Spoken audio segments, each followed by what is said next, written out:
extra funding. Perhaps I would need to be schooled there, Chairperson. Then the second one, Chair, would be, I think it's in line with this that I've just said. Is the National Treasury not considering shifting some resources from the provincial government to local government? I'm raising this, Chairperson, with the notion that, you know, as we were electioneering, campaigning now, you could see that local government is one sphere which is closest to the people, one sphere which is at the coalface of service delivery. And my take would be then, why not arrange such that more funds are pumped there, where the people are and where the people expect service delivery the most? Of course, Chair, I am mindful of the fact that the concept of the district development model is not yet as fine-tuned as one would expect. So the question of who is who in terms of driving the DDM may still be a subject of debate somehow. Then lastly, Chairperson, you know, when it comes to this one, you know, one gets worried. You know, Chairperson, when I'm about to talk about ESCOM and electricity, I get worried. One reason or the other, Chairperson, I bounced to my notes last night. You know, instead of being happy, I was worried when I went through the minutes or the notes of our meeting with ESCOM, which was on the 11th of September, 2019. We started on the 10th of September. We were in Joburg. We received the internal auditor's report of ESCOM on the 10th in the evening, and the following day, the 11th, we were there with ESCOM. And the topic there was restructuring. To date, we are still talking restructuring. And now one would just, for interest's sake, would like to know from the side of National Treasury as to how will the process of unbundling ESCOM assist a balance sheet such that it reduces its debt and ensure a sustainable and reliable supply of electricity. I'm not sure if Team Treasury is ready, but I'm throwing this question out of interest and worry, Chairperson. Thank you. Any other oral member would like to come in? Can I come in for the last time if there's no one, Chairperson? Please come in. Thank you, Chair. No, I actually found my other question. I knew that on SOEs, I had two questions. The last one, Chair, and thank you very much for allowing me the second bite, is on the issue of the NEL and SOEs in general. Treasury or the Minister of Finance has taken a stance which says that from henceforth, there will be a relationship of hard love or tough love, so to speak. But tough love requires some long-term existence between the two parties. Now, the NEL, Chair, again, when we interact with some that are under the employ of the NEL, they are raising an issue of non-payment of salaries. They are raising an issue of skills that are leaving the NEL because of the uncertainty that surrounds the financial standing of the entity. Now, my question, Chair, is whilst we are taking this particular stance, which we support, because it cannot be business as usual when we always dispense bailouts, but the entities are unable to turn around. But how do we ensure, Chair, that the livelihood of those that are employed in this SOEs is protected? And secondly, how do we ensure that we preserve the skills that these entities would have generated over the years? Because it makes sense why a professional will just up and leave and look for greener pastures elsewhere, where they are employed, there's uncertainty if whether they will be receiving their salaries or not. So I just wanted to find out what is the safety net that will be put in place to protect the livelihoods of those that are in the employ of SOEs? And secondly, how then do we ensure that we retain these skills that the country would have invested in when we take this hard stance that we are not going to support these particular entities going forward? Thank you very much, Chair. Thank you, Oral Matafa. Let me come in. Thank you, Madam Madijeng and your team, Dr. Mampo and your team, for very incisive presentations. Obviously, a lot of questions which arise. And let me preface my questions by saying sometimes we pose these questions to you and knowing very well that the answers may not come from you, but we interact with you. Perhaps some of these questions are the questions that when you deal with our counterparts from other departments, you may raise on our behalf as areas of concern. I'll be all over, and I hope people who, I won't be saying the question is directed to who or is under what presentation, but I'm sure you know yourselves, you'll know what belongs to who. Let me make this observation, or perhaps before I go, Honorable Kaiso, you know, you shouted at me here. Sometimes I don't see these things on there. So please come in. Honorable Kaiso. Thank you very much, Chair. Yeah, you are allowed to. I'm sorry for coming late. I was disturbed by something, so I had to attend it quickly. Mine is just one question, Honorable Chair. You see, whilst we were dealing with the, I can't remember, it was, but there is a trend. Whilst we are busy, you know, dealing with this process, you often pick up something that goes wrong with a state-owned company or a state-owned entity. I just want to check with the recent problem that have become, you know, dominant in the media and public around the issue of post office. Whether is Treasury intending to intervene, or is there any way that Treasury thinks it has to intervene with the situation that post office is finding itself? You know, if you talk about post office, you go around our towns and the township complex where there is a post office, you see long queues of our own people, you know, queuing for this 350 and many other, you know, available service from the post office. But then you come across this situation which the post office finds itself where it does seem to be overwhelmed by financial challenges or something something wrong going on there, which needs the attention of you know, of the state in a way. So I'm just trying to check in this developing situation at the post office. Is there anything that Treasury perhaps thinks it would be able to look at and intervene? Thank you very much, Chair. Thank you, Honorable Kaiso. Yeah, let me jump to my questions. Perhaps let me start by saying, do the departments, provinces, and local government understand the impact of not spending money for starters? For instance, if I were to look at the 1.3 billion rand my city Cape Town reduction, it's not just that money is not being used.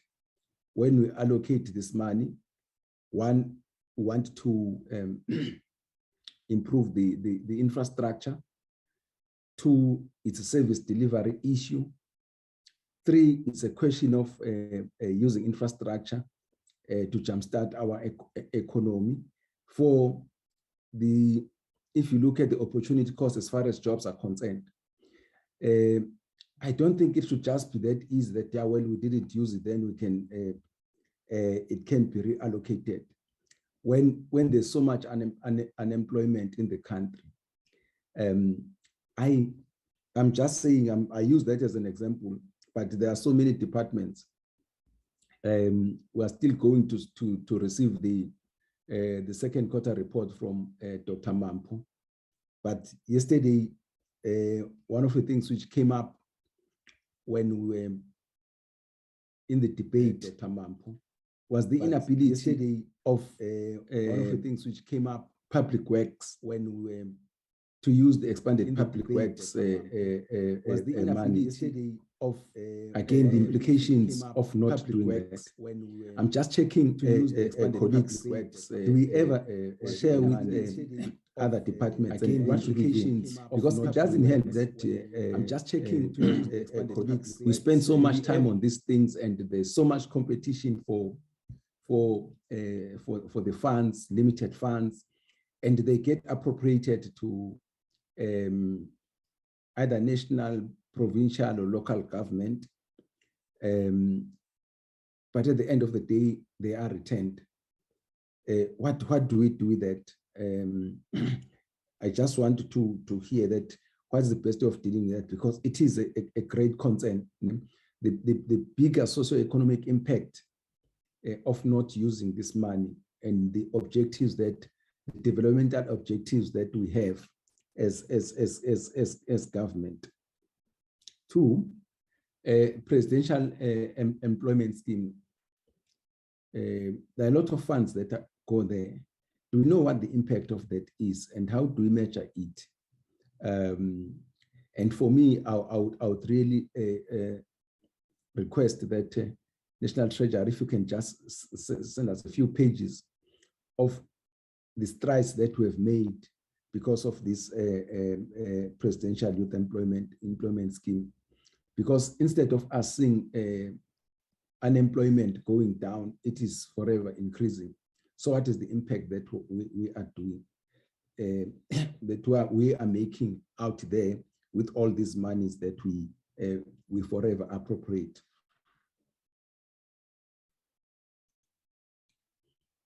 There are cities which, or right, even before that,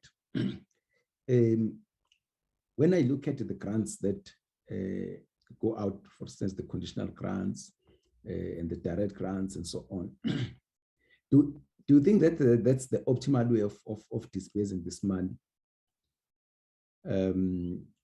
That's one. Two, what would you say if I say there are too many of these grants, and knowing the capacity of some of our municipalities, in fact, most of them, do you think that all those who are eligible to access these grants, they do access them, and not just accessing them, but again ensuring that they are used for what they are supposed to? I would like to hear your take on that.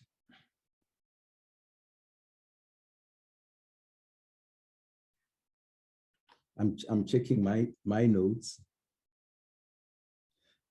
So just to stress that if we can have just that note, the impact of the presidential employment scheme.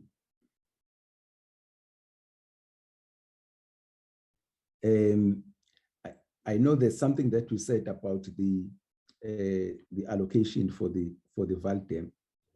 I think now it's Dr. Mampo and Madame Madijeng. I think from 4 years back, we have been talking about the question of cleaning the Valdem. You remember there was time when we even went to the SNDF to help us, but it looks like that problem it's never solved. What is happening there?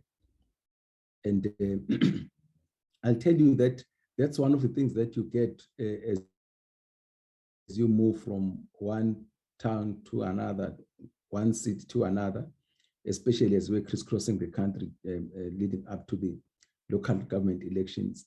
There are so many of these projects which are started, but they are never finished. And this one it's a typical one. For me, I remember there was the SNDF, and I thought we were really putting everything towards solving that problem. But it looks like it's a perennial problem. It's forever there. What exactly is happening or what is not happening?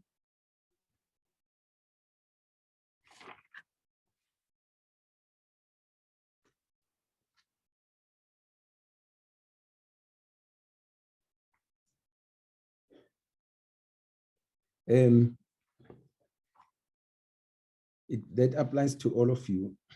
I just want to check, colleagues from National Treasury. Do you listen to the debates in the House or houses, the debates on finance and finance-related matters? I'll tell you why I'm asking. A number of issues get raised there. And for me, it would be a good thing if when there are those debates, you listen to them, or somebody will listen and pick up issues which are raised by members across the political spectrum.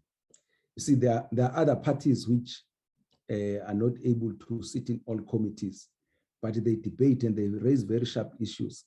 So the question is to you, and if you don't, is it possible that you follow the program of Parliament, especially as they relate to finance matters?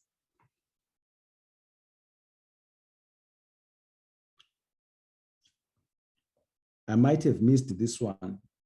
There's about 1.9 billion rand of projected and spent money by the end of the financial year. I missed it as to exactly where does that come from, and what are the reasons, and what can be done to prevent this. I think it goes back to the same thing where I was saying that money is appropriated, it's not used. So I remember there was a 1.9 billion, about 1.9 billion rand somewhere. If you could take us back to that slide.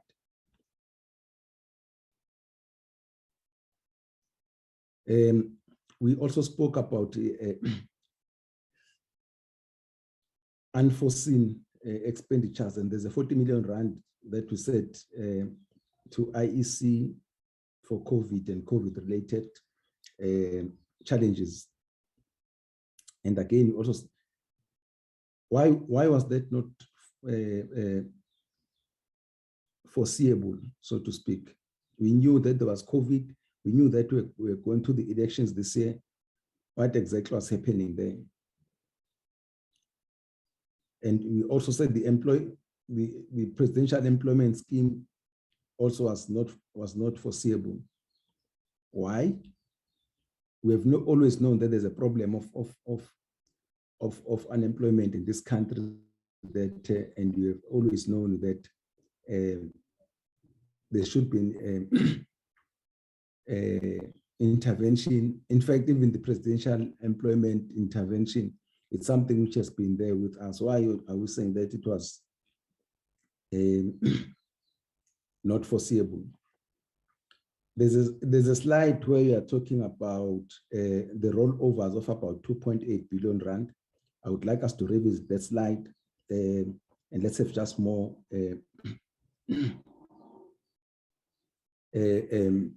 more understanding of that slide.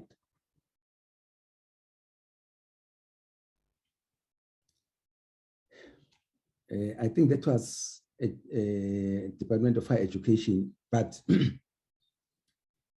I think it cuts across many departments. So we've got a lot of vacant posts, and vacant posts which will go even for 12 months.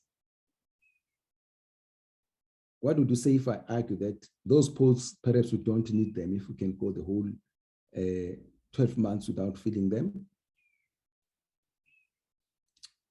If we need them, doesn't that compromise our ability of service delivery? I just wanted to get your understanding.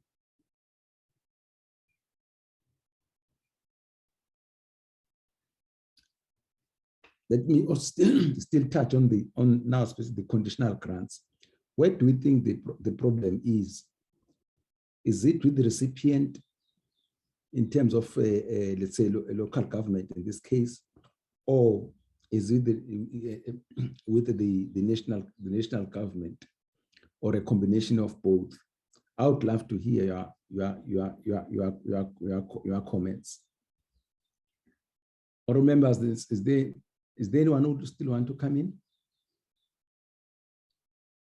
Okay. Yes, Chairperson Mlenzana. Please come in. Computer. Oh yes, thanks, Chairperson. Thanks. Thanks, Chairperson. No, Chairperson, it's just one thing, Chairperson. But let me start by a rider on your question on rollovers. Chairperson, on rollovers, just one thing. Is National Treasury able to establish as to when, in terms of the time factor, as to when were the actual commitments made? Because, Dr. Chairperson, what you would notice is that many a times you would see a situation where entities and government departments would either this 2 weeks before the end of the financial year or a day or two before the end of the financial year, they will be busy committing so that all such funds could then be rolled over. And you end up noticing that even the percentage mark, which is a requisite percent, is many a times run over. That's one part, Chair, on rollovers. And then the last question for me, Chairperson, was on the determination and monitoring of expenditure trends, particularly at the municipal level. Look, Chairperson, before, Treasury used to be clear in terms of the percentage mark for goods and services versus the capital expenditure. There would be what we used to call the 70-30. Now, if you look now at the current wage bill, is it not a case where we find our expenditure going more towards the wage bill than the actual work that has to be done in terms of addressing your basic services, which are supposed to be looked at, fixing potholes, and all that, which is supposed to be done by the municipality. But now you find that there is no money, but instead money goes for paying employees. Thanks, Chairperson. Thank you, Honorable Mlenzana. In the absence of further questions, can I go back to you, Team Treasury?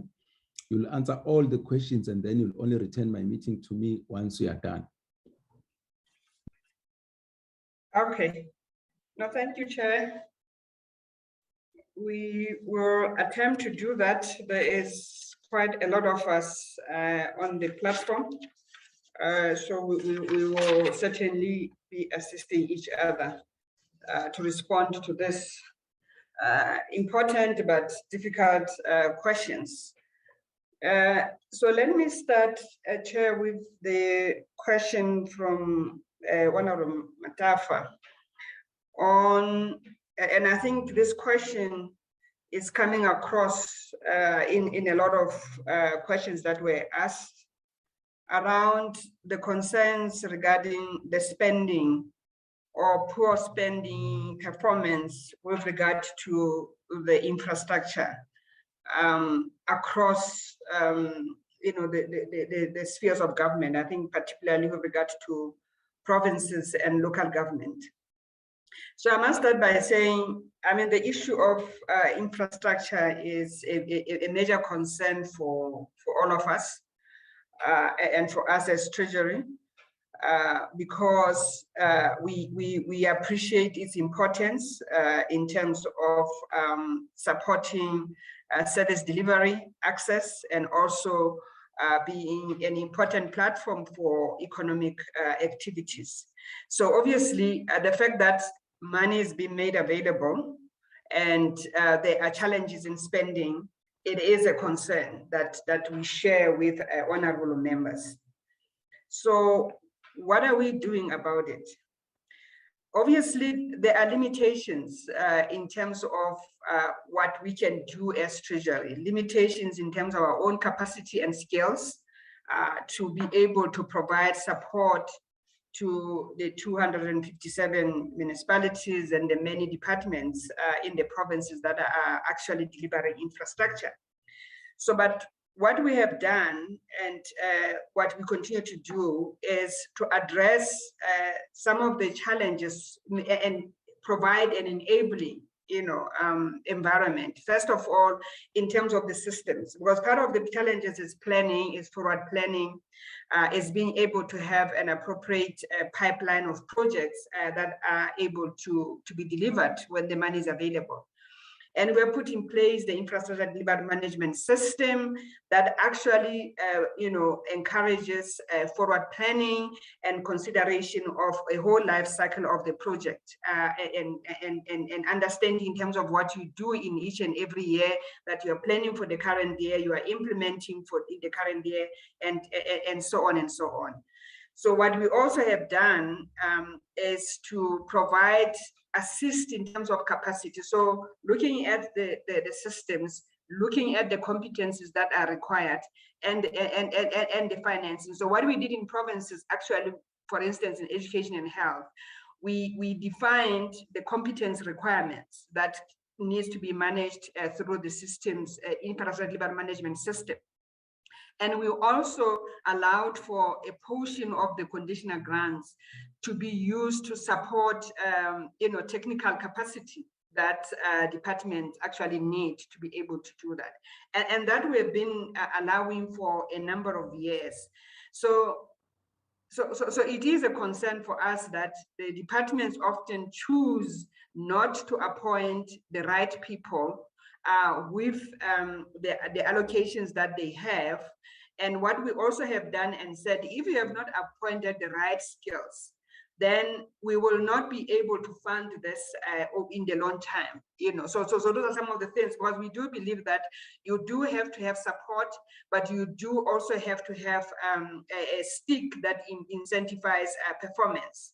So I think that is really what we have done with regard to the provinces, and that's what we are continuing to support them to actually institutionalize.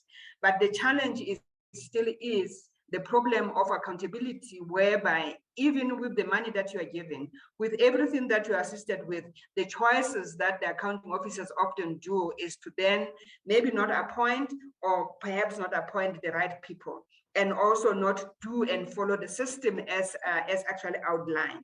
And that also creates a problem. So for local government, we do have MISA, which is a key agency that is allocated more than 300 million a year to actually support the infrastructure delivery in local government. So the measures around being able to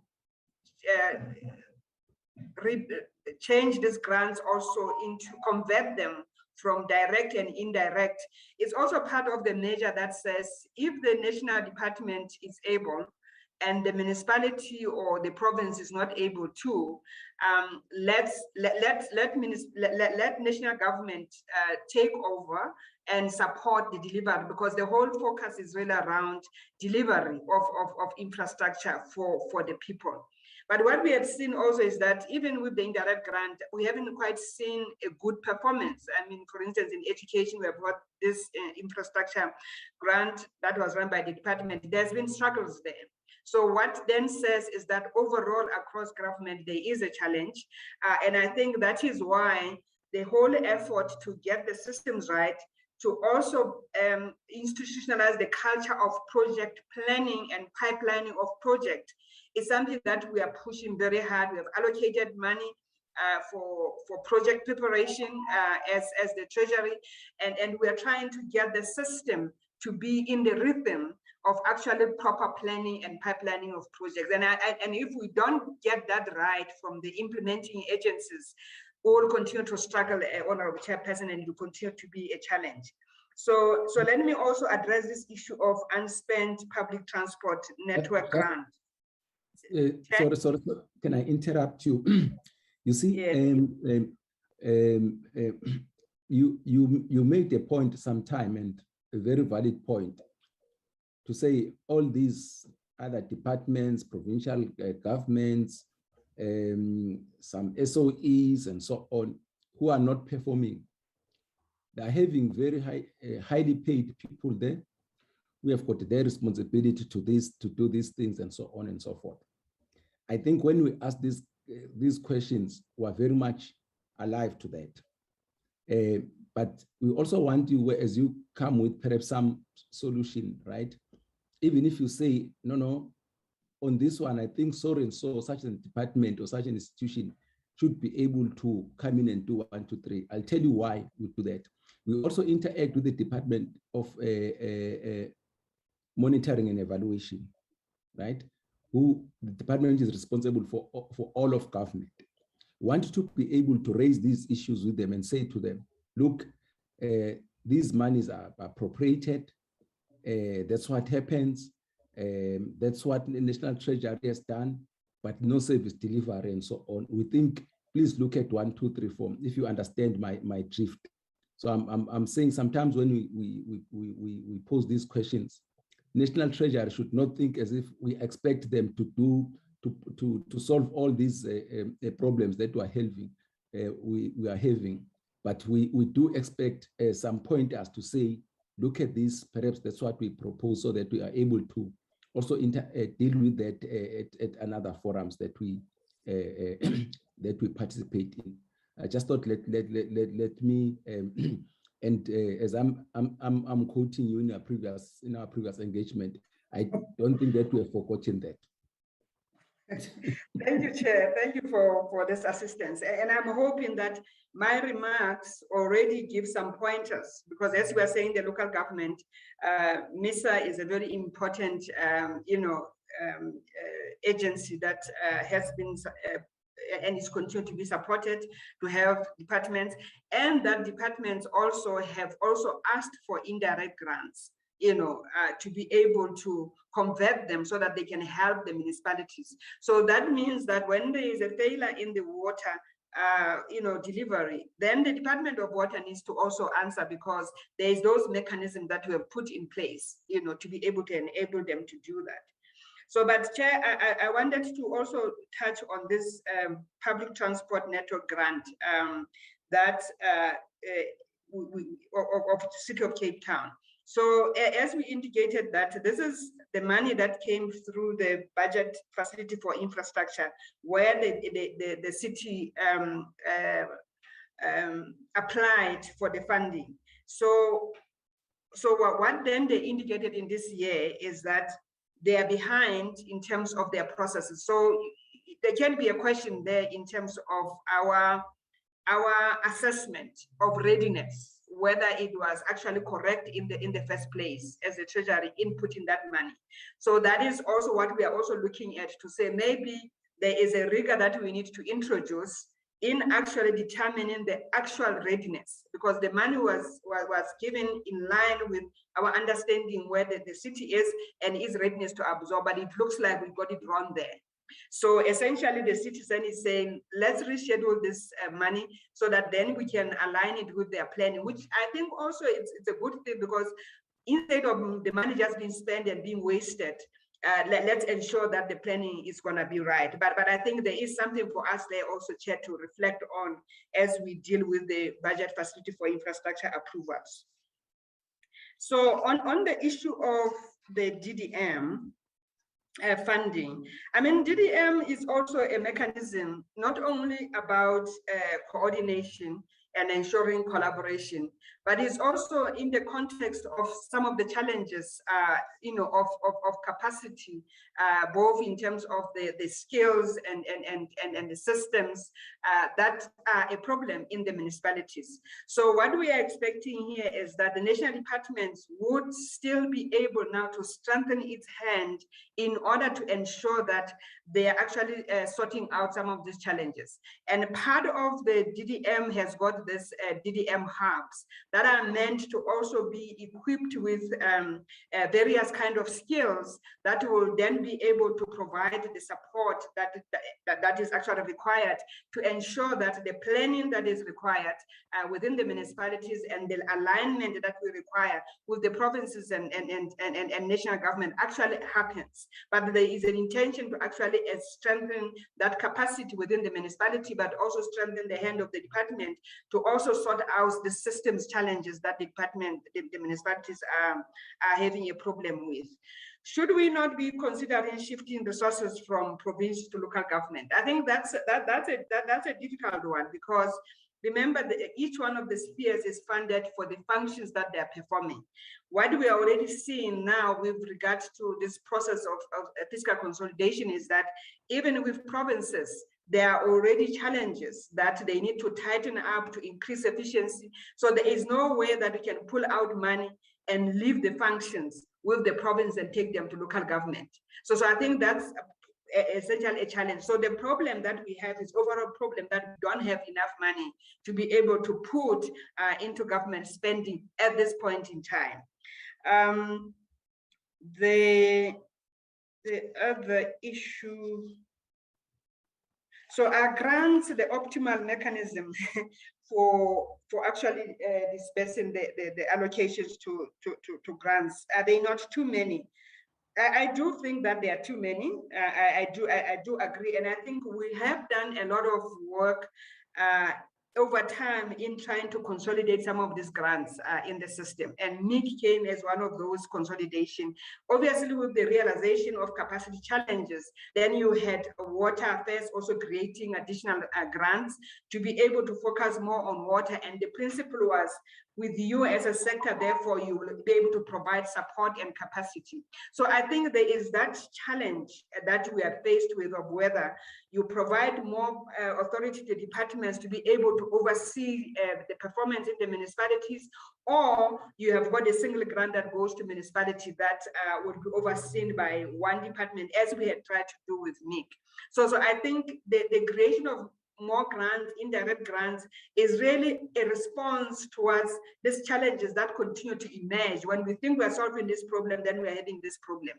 So I'm sure that the system will continue to emerge, and then we'll find the optimal level in which these grants can actually be best be managed, plus the capacity that we need to develop. And we hope that DDM will help us also in terms of really addressing some of these structural issues within the municipalities that actually undermine their capacity to deliver in the way that is actually expected. Local government wage bill. So we are also concerned about local government and the fact that a lot of them that we have said, 100 plus of them, that they are in crisis. What we are finding is that, they are not only just spending more money on the bill, but some of them are actually even failing to pay the third parties, like your pensions and stuff. So that is why we were worried, even the wage settlement, to say, is it really informed by understanding the challenges that local government is faced with in terms of generating sufficient revenue, because the expectation with them, even in terms of the way the salary levels are pitched, is that they're actually going to collect more revenue and be able to fund this. So it is a challenge, and that's actually, we are seeing that some of these municipalities are spending way more. Even the equitable share that we are giving, a lot of it goes to pay salaries.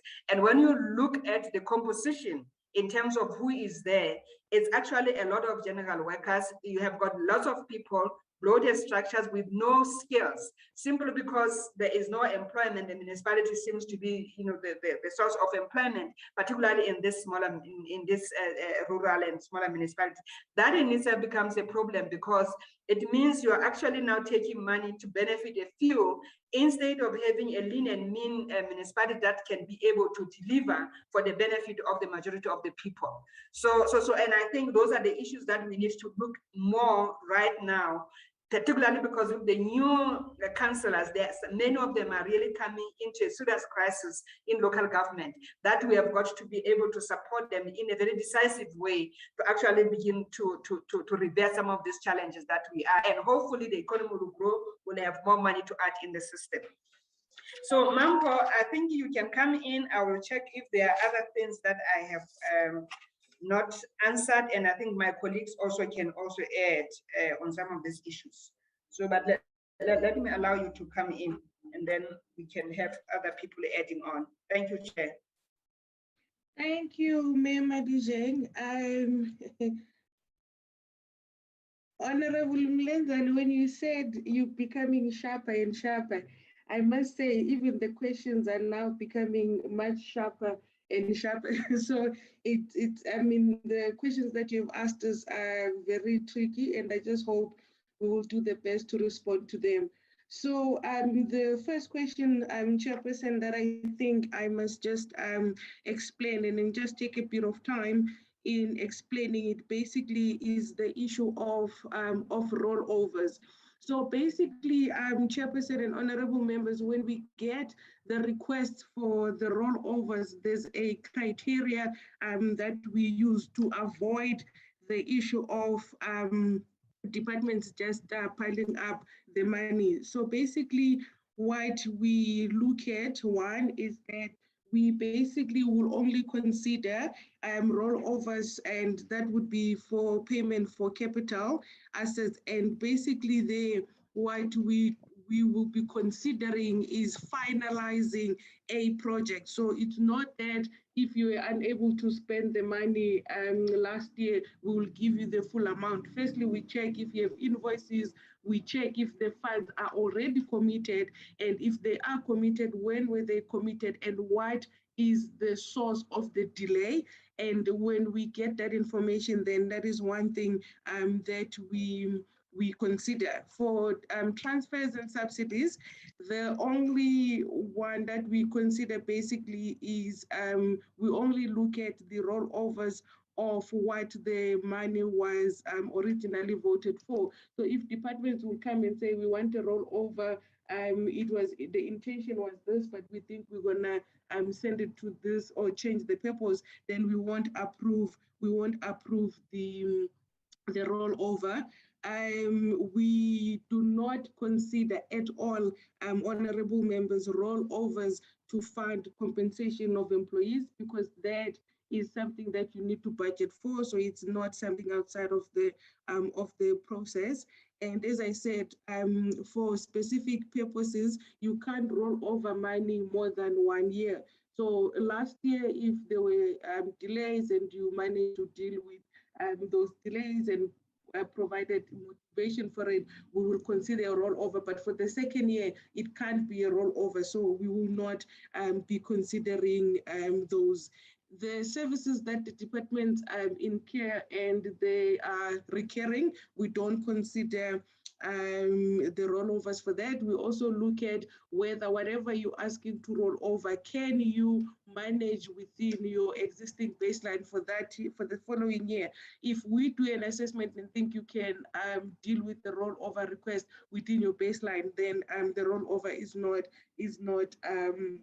is not approved. But as you may be, I mean, you know, Chairperson and honorable members, most of the times departments will use all possible avenues to try and get additional allocation. So you find that in the rollover process, basically we will, I'm just trying to get the amount. So what the department will ask for is significantly higher than the rollovers that will be approved, precisely because the criteria that we use is so stringent to avoid fiscal dumping. So I think with the criteria that we are comfortable, honorable members, that we avoid an issue of dumping, and we also avoid an issue of departments using the rollover process just to ask for additional funding.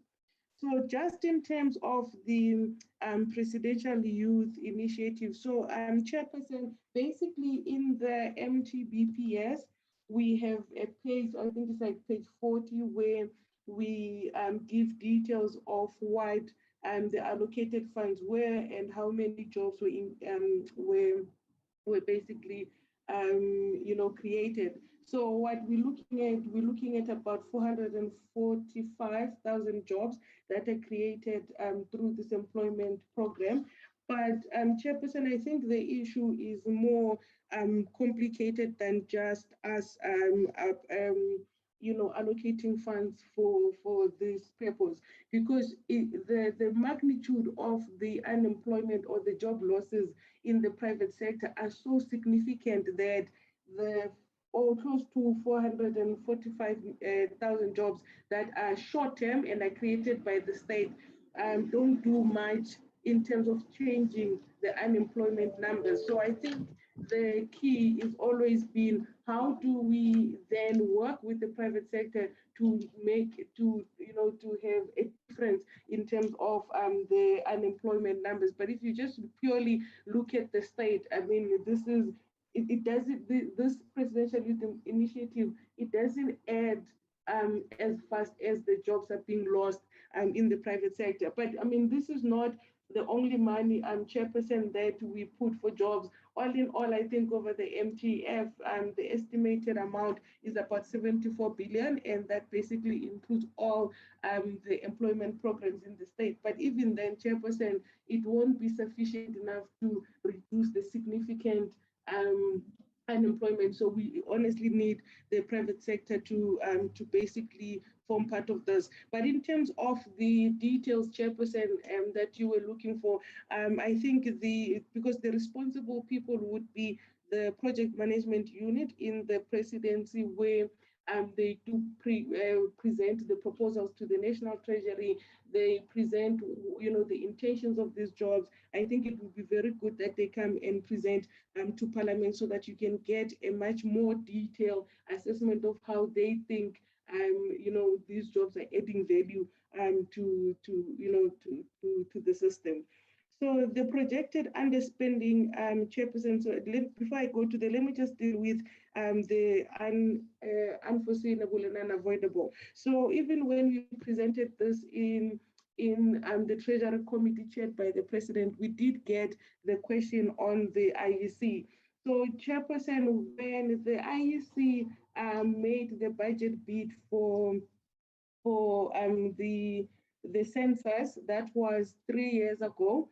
So we allocated the funding 3 years ago, and that was prior to COVID. So when they did the budget bid and when we allocated funds to them, at that time, they didn't know that there was going to be COVID. However, we did have discussions where we thought that while, you have to follow the UNU strictly, the key was whether, because they did a budgeting like that, do we then put the lives of South Africans in danger and not allocate the money for basically they wanted it for the PPEs. Do we not allocate it, or, do we then look at the fact that when they did the allocation 3 years ago, or the budget bid, there was no COVID, and they assumed that they will do a normal election without COVID. And now, do we then add the money just for them to deal with the PPE? The request, Chairperson, was much larger than this. So we excluded all the elements of the request that were not unforeseen and unavoidable. So from the 40 million that we've given to them, they asked actually for much more than that. In terms of the presidential employment, Chairperson, it's actually, we classified it, I'm just getting my classification right. We classified it as expenditure earmarked in the 2021 budget speech. So basically, slide 17 of the presentation just gives you mostly the presidential youth employment intervention. So that amount, according to the bill, is classified as expenditure earmarked in the 2021 budget speech. But I think the one that you are referring to, Chairperson, would be on slide 15, where it's significant and unforeseen and economic and financial events. So basically, this Chairperson, the adjustments of 20 billion or 20.5 billion is the money that is allocated for the wage bill, because at that time when we did the budget, we didn't know that the unions are going to, or government and the unions are going to agree to the amounts that they agreed to. So the unforeseeable amount is the wage bill amount rather than the money for the employment youth intervention. So Chairperson, just quickly on the projected underspending. So basically, the one that is critical to look at would be the amount basically for declared unspent funds.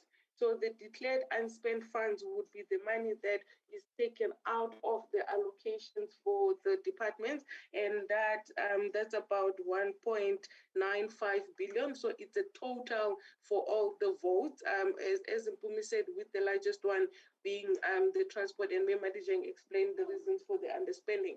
But basically, when we do the numbers, Chairperson and honorable members, we tend to look at the spending patterns for the year and then just do an estimate across different different departments to see what is the likelihood of, or what is the potential underspending. So the amount of the projected underspending, it is not an amount that is taken out of the departmental baselines, but when we did the assessment and we looked at the database, we think that there's a potential underspending that may come from departments of around 3.8 billion. This is across the departments, and because we're not sure and it's an estimate, we didn't take out of the departmental baseline, so the departments can still spend the money. This amount can be lesser when we come to February, looking at where the departments would be. So the critical one, Chairperson and honorable members, to look at would be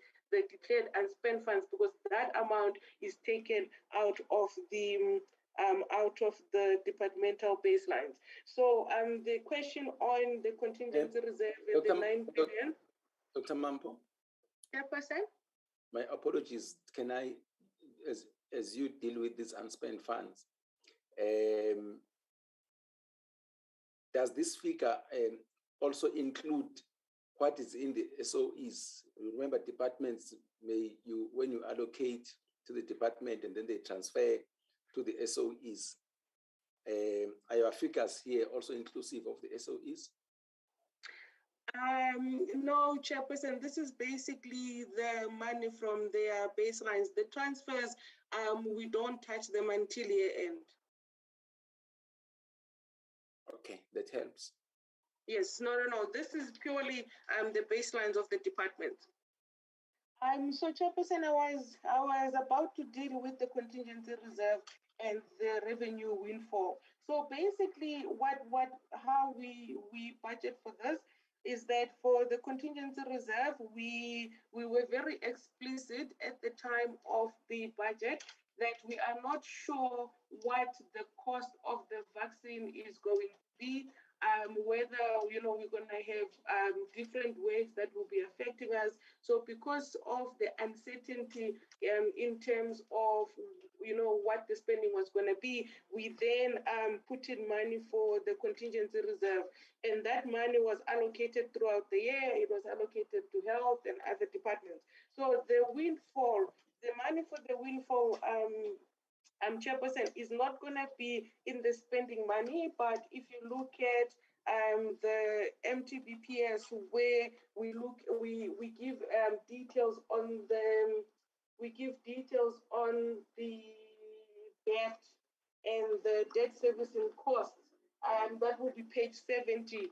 The amount or the windfall basically would be the cash that is there. So the difference between the gross loan debt on page 70 and the net loan debt will be the revenue windfalls would be part of that difference. So it's not, the amount doesn't come through as a contingency reserve the way we have it as the 9 billion, but it comes through the funding strategy of government. So that money will be on page 70.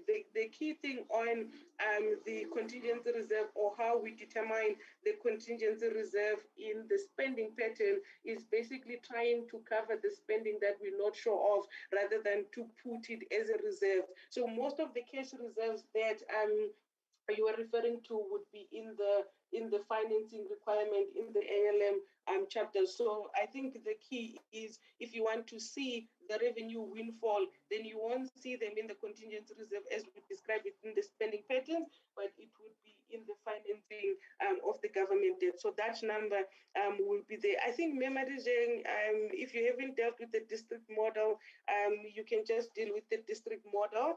And then I'm going to ask the OC, starting with Julia, and then Rendani on military veterans, and then OCPO on the payments for 30 days.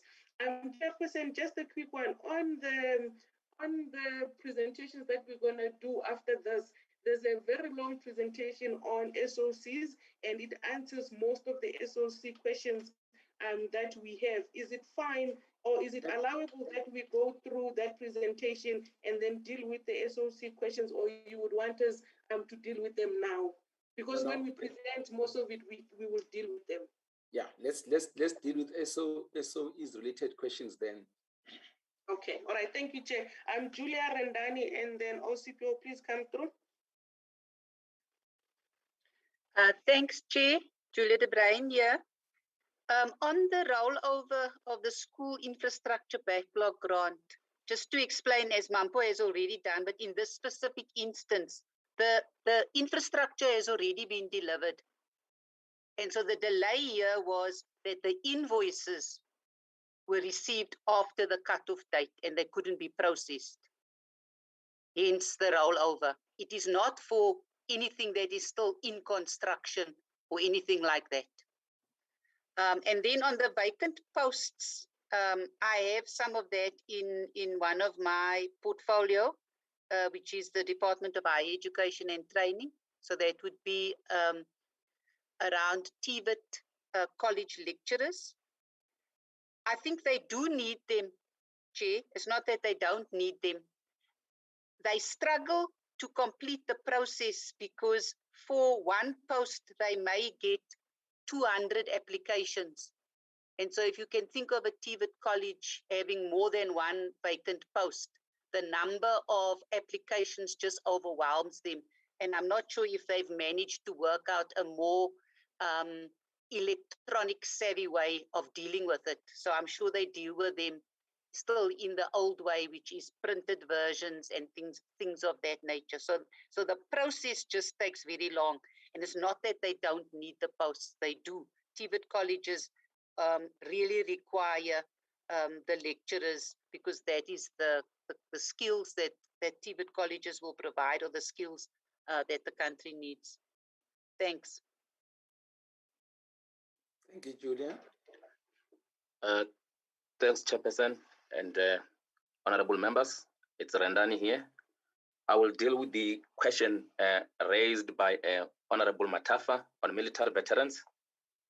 He wanted to know the source of the declared amount of 50 million. The declared amount of 50 million comes from the transfers and subsidies. And within that budget, it's a budget that caters for some of the benefits, which is education, health, and housing. If you check in the AENE, one of the indicators which is lagging behind, it's number of houses built. The target there is 355, and achieved to date, it's only 15. And we've got 6 months to go, meaning that it is highly unlikely. You said 355 budget, and how many? 50 or 15? The target for the number of houses is 355. Yes. And achieved to date, that the 6 month performance is something like 55. Okay. And we're left with 6 months to go. Therefore, we cannot expect them to deliver 340 or so houses. And one thing to note, Chairperson and honorable members, is that this department as such doesn't directly provide these benefits to the veterans. They are implementing agent, like housing, it's human settlement, and education, it's NSFAS. And then health, it's mostly South African military health services. And then the other question was, is this related to what we are seeing out there or reading in the newspaper articles?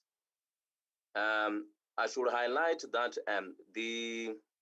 what is out there that we read about, it's the issue of the gratuity, 4 million per military veteran. So at the moment, that benefit is not provided for in law. The law provides for things like housing, health, burial support, education, pension, and stuff like that. So allow me to borrow the Deputy President words in relation to the 40 million. Because there is a task team, or there's a project led by the Deputy President. And in one of the engagement, when the issue was raised, he indicated that the gratuity of 4 million or so, it is unaffordable. The state cannot afford. We don't have that amount of money as government. So there is that project led by the Deputy President, also trying to revive or breathing new life to the Department of Military Veterans, because this is one department where I think management and leadership has been lacking, in the sense that as we speak, there's no CFO. It has been under the leadership of acting accounting officers, where we had permanent accounting officers. They never finished their term. Acting accounting officers, they never stayed that long. So there's been leadership and management problems in the department. We just hope and pray that now with these initiatives, again, given that we've got the new DG, things will start happening. One of the policies that we're trying to push so hard under this project is the pension policy, plus some other military veteran benefits. So hence this declared amount, because some of the things are not going to materialize in the current financial year. But the long and short of it, it's not about what we are reading and seeing out there. The main demand being the gratuity. I think there was also a question on what are we doing to curb underspending. I'll just highlight one of the initiatives that questions the status quo. I think some of these issues will emerge in our next engagement when we deal with spending. For example, for the justice departments or security departments, the implementing agents, we have got CETA on the ICT side, infrastructure, DPW, and I. So, and we have got legislated monopolies. But one of the, I think we need to question the status quo and the service delivery model. But one of the things that we are doing with the defense, we are trying to negotiate that DPW relinquish the mandate on the delivery of infrastructure and give it to defense, so that defense can do it on its own.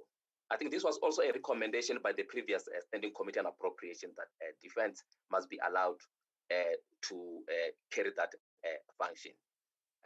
We are still busy with that project. It appears that at times it's very difficult to relinquish power and mandate, but we are on it. Thanks very much, Chairperson. Oh, and lastly, the issue of vacant posts. I think I might just add on to what Julia indicated. What also complicates the matter, especially given this uncertainty around wage settlement, department were very much cautious in terms of filling a post, given the uncertainty around the wage settlement. And over and above that, you will remember that the 2020 budget, 2021 budget also imposed a reduction on COE budgets. So meaning that given that COE budget will be going down, going forward, it's going to be very difficult to appoint in the current financial year, fully knowing that there's no provision for that particular person appointed in the current financial year. Thanks, Chairperson and honorable members.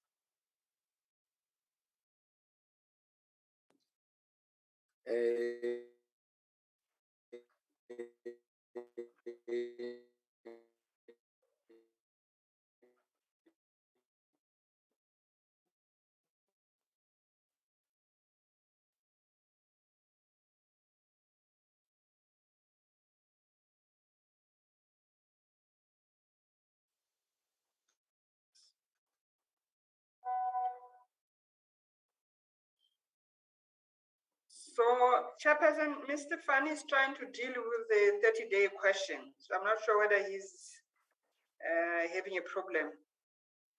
But yeah, okay. Thanks, House Manager. Thanks, Honorable Chair, honorable members, and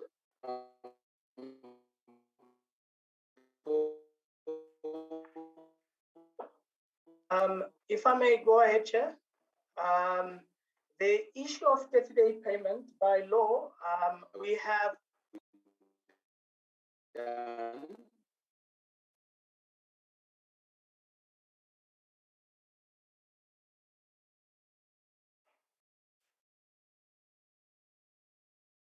I'm not sure if I'm audible, Chair. Yes, you are. Thank you very much, Chair. If I may address the issue of 30-day payment, Chair, honorable members and all other interested parties and officials. The matter is dealt with within the Office of the Auditor General in National Treasury, my colleague, Ms. Karen Murray. What we have is an email repository where the concerns are raised with us, and then we deal with them as we receive them. What we can do now by law is to send what we have received to the accounting officers and request them to provide us with information pertaining to why there hasn't been any payment. To date, we have not been successful in receiving as many responses as we can in order to unblock the challenges that we've got. But we are continuing to do that. The last engagement I had with the OAG, we were going to request additional resources in order to deal with an influx of requests from the public and from the suppliers with regards to this matter of expediting the payments within 30 days. It is receiving the attention of the Office of the DG, Honorable Chair, if I may say, and we should see inroads in that space. However, the accountability still rests with the accounting officers to ensure that the money that they have been allocated to spend on the goods and services is spent on the goods and services, and where there has been services or goods rendered or provided, the accounting officer must make an assessment and effect the payment as required in terms of their delegated authority in that space. Thanks, Honorable Chair. Thank you.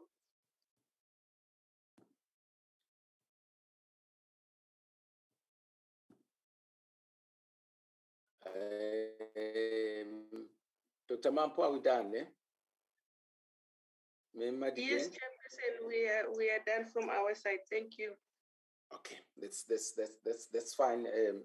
As you said, there's a lot of cross-pollination in our questions, and I'm sure with the answers with what you'll be presenting. For instance, when you talk about underspending forecast and so on, starting to talk to what you'll be telling us now. Just to close this one, thank you very much. Obviously, it's a long discussion, and help us to help you try to unblock certain things. The public works SNDF thing.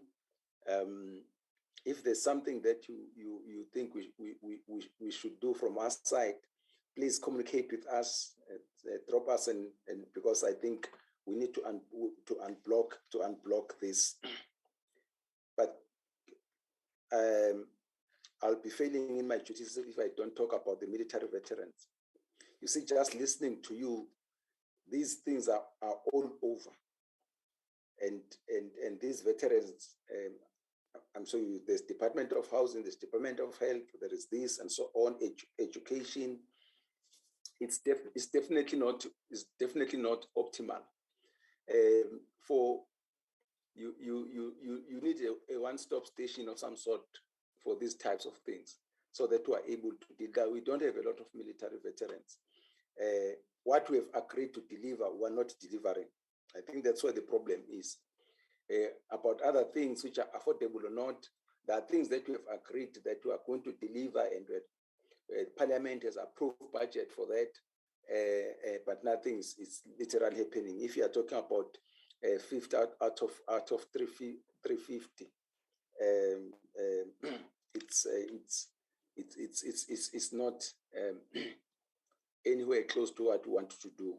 So I'm just saying that that's another area which I think from where you are, propose a delivery model to us, Parliament. Our work is to make laws. So we'll make a law to try and make things easier for service delivery to our people. Thank you very much, Dr. Mampo. Let's see. Second quarter performance, but thank you very much to all of you who made presentations to us. Very enlightening, as Honorable Lenzana had said. Dr. Mampo, let's go. Thank you so much, Chairperson. I was hoping and praying good to Zoti 10-minute break, but it's okay. Make sense in advance. Chairperson, I'm going to. Honorable members, they disappear if I give them break. Sure, go. No, that's okay, Chairperson. No, that will be fine, Chairperson. That's 5 minutes. Okay, let's 5 minutes, Chair. Okay, 5 minutes is fine. Let's come back so that we continue to happen. 5 minutes, that's fine. Let's do that. Thank you, Chair. Thank you. Recording stopped.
the consideration. Chairperson, we have 4 presentations that we're going to do. The first one would be on the departments. The second one would be on public entities that I'm responsible for. So I'm going to do that presentation. The colleagues in ALM will deal with the state-owned companies and the questions that you have. And then the last presentation would be from the Office of the Chief Procurement Officer, where Mulife will be dealing with the COVID spending up to date. So without wasting your time, Shanil, please come in. Dr. Mampo and your team, thank you. I'm saying no, thank you. Obvious, you know that our focus mainly becomes those people who are not doing what they're supposed to do. Where they are good, you don't spend more time, but where people are far below the budget, I think that's why we expect all of you to spend some time on them. Certainly, Chairperson. Thank you. Good morning, Honorable Chairperson. Sorry. Yeah, Chair, just before the start. Yes. And Recording in progress. Okay. Honorable Kaiso. Yes, yes, Chair. I just want you to remind Dr. Mpo what we said would expect from here when he come to present to this committee about the outcome in as far as the non-spending is concerned. Can you still remember what we say as a committee? I just wanted you to remind what is it that we said we don't want to hear anymore. Please, I don't. Please remind her, Honorable Kaiso. I remember, Chairperson, Honorable Kaiso. Nite, I must not come there with departments didn't spend because of COVID. So I made sure I remember. Okay. Thank you. Okay. Is there another honorable member who wanted to say something? Did I? No. Okay. Dr. Mampo, let's go. Thank you, Honorable Chairperson and Honorable members. I'm Shani Ragu, and I'll be taking you guys through this presentation. So just for internet speed, I'll be switching my video off. Thank you. Just get this into presentation mode.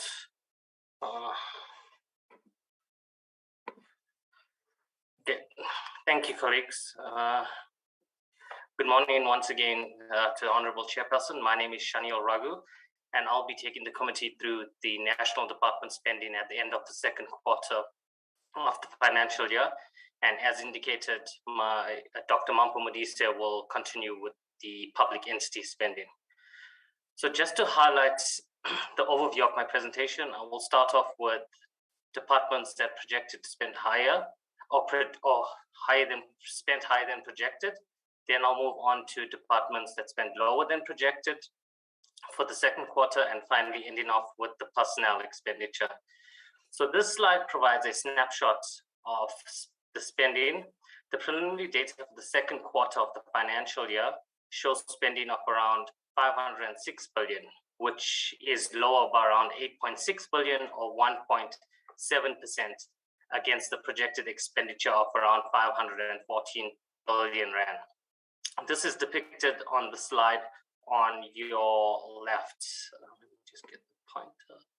Yeah, this is depicted on your slide on your left. So the graph on the right-hand side breaks down the expenditure by economic classification. We see goods and services contributing to the largest portion of the lower than projected spending, equating to around 5.1 billion, followed by payments of capital assets at 3.5 billion, payment of financial assets equating to approximately 472 million, interest and rent on land equating to the least around 55.6 million, while on the other hand, we see compensation of employees and transfers and subsidies spending higher than projected by approximately 473 million and 38.5 million respectively. In terms of your COVID-19 expenditure at the end of the second quarter, we see approximately 14.3 billion spent at the end of the quarter of this financial year. So just looking at the following departments recorded the most significant higher than projected expenditure for the second quarter of the financial year. And I mean, we start off from the right-hand side, we see social development spending around 4 billion or 4% higher than projected expenditure. Health, which is 3.1 billion or 9.9% higher than projected expenditure. Public entities, public enterprises, 2.5 billion, corporate governance, 1.3, and you see trade, industry, and competition spending around 1 billion higher than projected. So this slide just provides more details in terms of the higher than projected expenditure.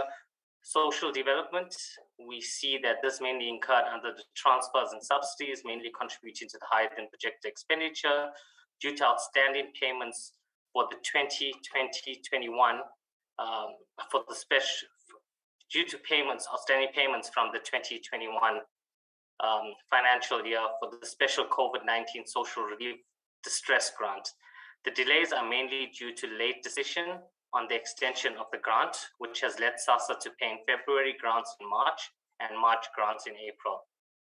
The outstanding payments also included successful appeal cases and payments to asylum seekers, which continued to be paid for the first quarter of the financial year. In addition, payments for the reinstated grant started in August. In terms of the Department of Health, goods and services contributed to majority of the higher than projected spending. This is due to procurement of COVID-19 vaccines. The department settled invoices for vaccines ordered in the previous financial year, and payments for COVID-19 vaccines must be made in advance, resulting in higher expenditure during the first quarter of the resulted in higher expenditure during the second quarter of the financial year. As indicated by a previous speaker in the previous presentation, an amount of 2.3 billion has been authorized by the Minister of Finance in terms of Section 6 of the 2021 Appropriation Act to augment the vaccine allocation made in the main budget. This was included in the 2021 Adjusted Appropriation Bill. In terms of the Department of Public Enterprises, the higher than projected expenditure is mainly under payments for financial assets due to payments to the settlement of guaranteed debt and interest on behalf of Denel, the SOC. The entity is in financial distress and was not able to settle its debt and interest, hence it requested government to settle the debt and interest. In terms of the Department of Corporate Governance, the higher than projected expenditure is mainly because of earlier than projected transfers of the municipal infrastructure grant to 154 municipalities as a result of the change in the payment schedule. As the municipal financial year starts after the financial year of provinces and national, this resulted in the payment schedule being amended after the projected expenditure was submitted. This is reflected under the transfers and subsidies economic classification. In terms of the Department of Trade and Industry, transfers and subsidies mainly contributed or accounts for the higher than projected expenditure. This was attributed to increased spending authorized by the Minister of Finance in terms of Section 16 of the PFMA towards supporting businesses affected by COVID-19 restrictions and the civil unrest that occurred in Gauteng and KZN during this financial year. So this indicates or shows, these graphs show the following departments that incurred the most significant lower than projected expenditure for the second quarter of the financial year. It ranges all the way from 3.6 billion for the National Treasury, all the way down to around 1 billion lower than projected spending, or 18.5% lower than projected expenditure for science and innovation. So the next slide will provide more details. So this slide once again provides the details or reasons for the lower than projected expenditure. Starting off with the National Treasury, payments for financial assets and goods and services mainly contributed to the lower than projected spending. This was mainly due to delays in the implementation of the Municipal Revenue Management Improvement Program, as the memo to advertise the tender for the project in municipalities is yet to be finalized. Slow spending was also due to non-payment on the recapitalization of the land bank pending a signed commitment agreement from the lenders stating that the equity support will remedy the bank's debt default. The projected cash flow in relation to the land bank was revised from September 2021 to February 2022. The non-transfer to the secret services related to the South African Police Services also contributed to the lower than projected spending of the department. Looking at the Department of Transport, the lower than projected spending was mainly on transfers and subsidies. This was mainly due to withholding of transfer payments to the Passenger Rail Agency of South Africa. The agency has failed to comply with the reporting conditions set out in terms of the Appropriation Act. The lower than projected spending in this department is also due to the lower than anticipated demand on the taxi recapitalization program.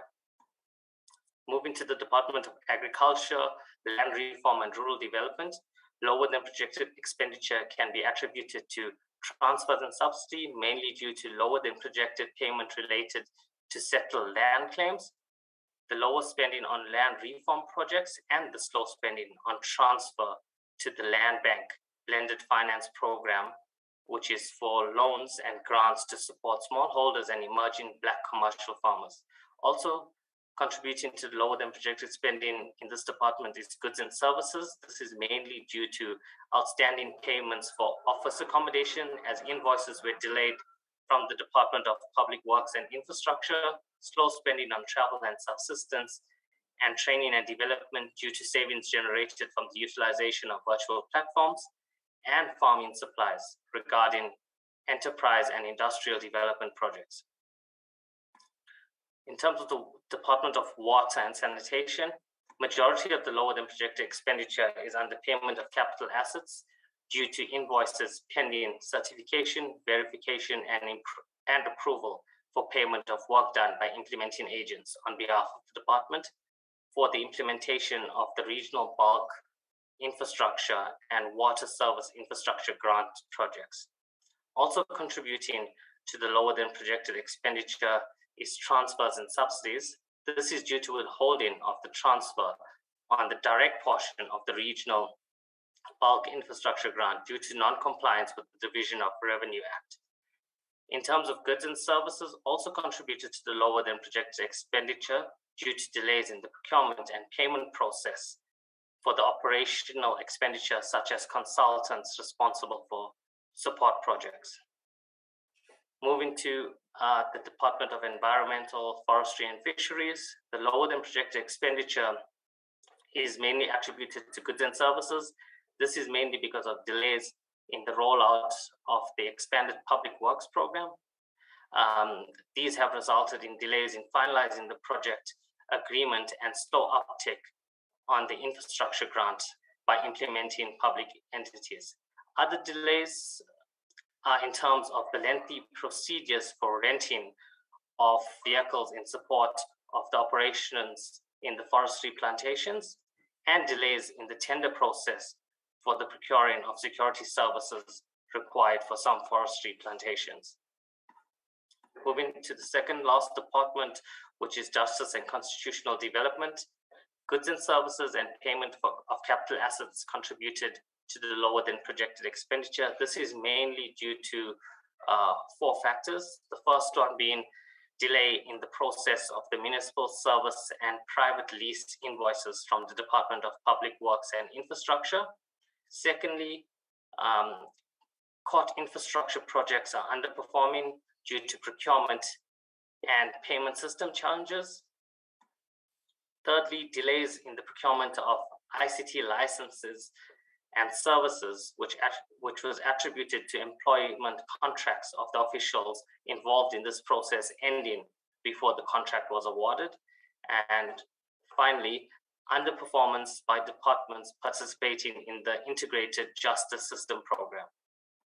Moving on to the Department of Science and Innovation, the lower than projected spending is mainly attributed to transfers and subsidies. This is mainly due to delayed payments for the bioeconomy strategy emanating from the late submission of supporting documents, including financial statements, slow spending by the implementing agents, which delayed payments for research and development infrastructure, delayed payments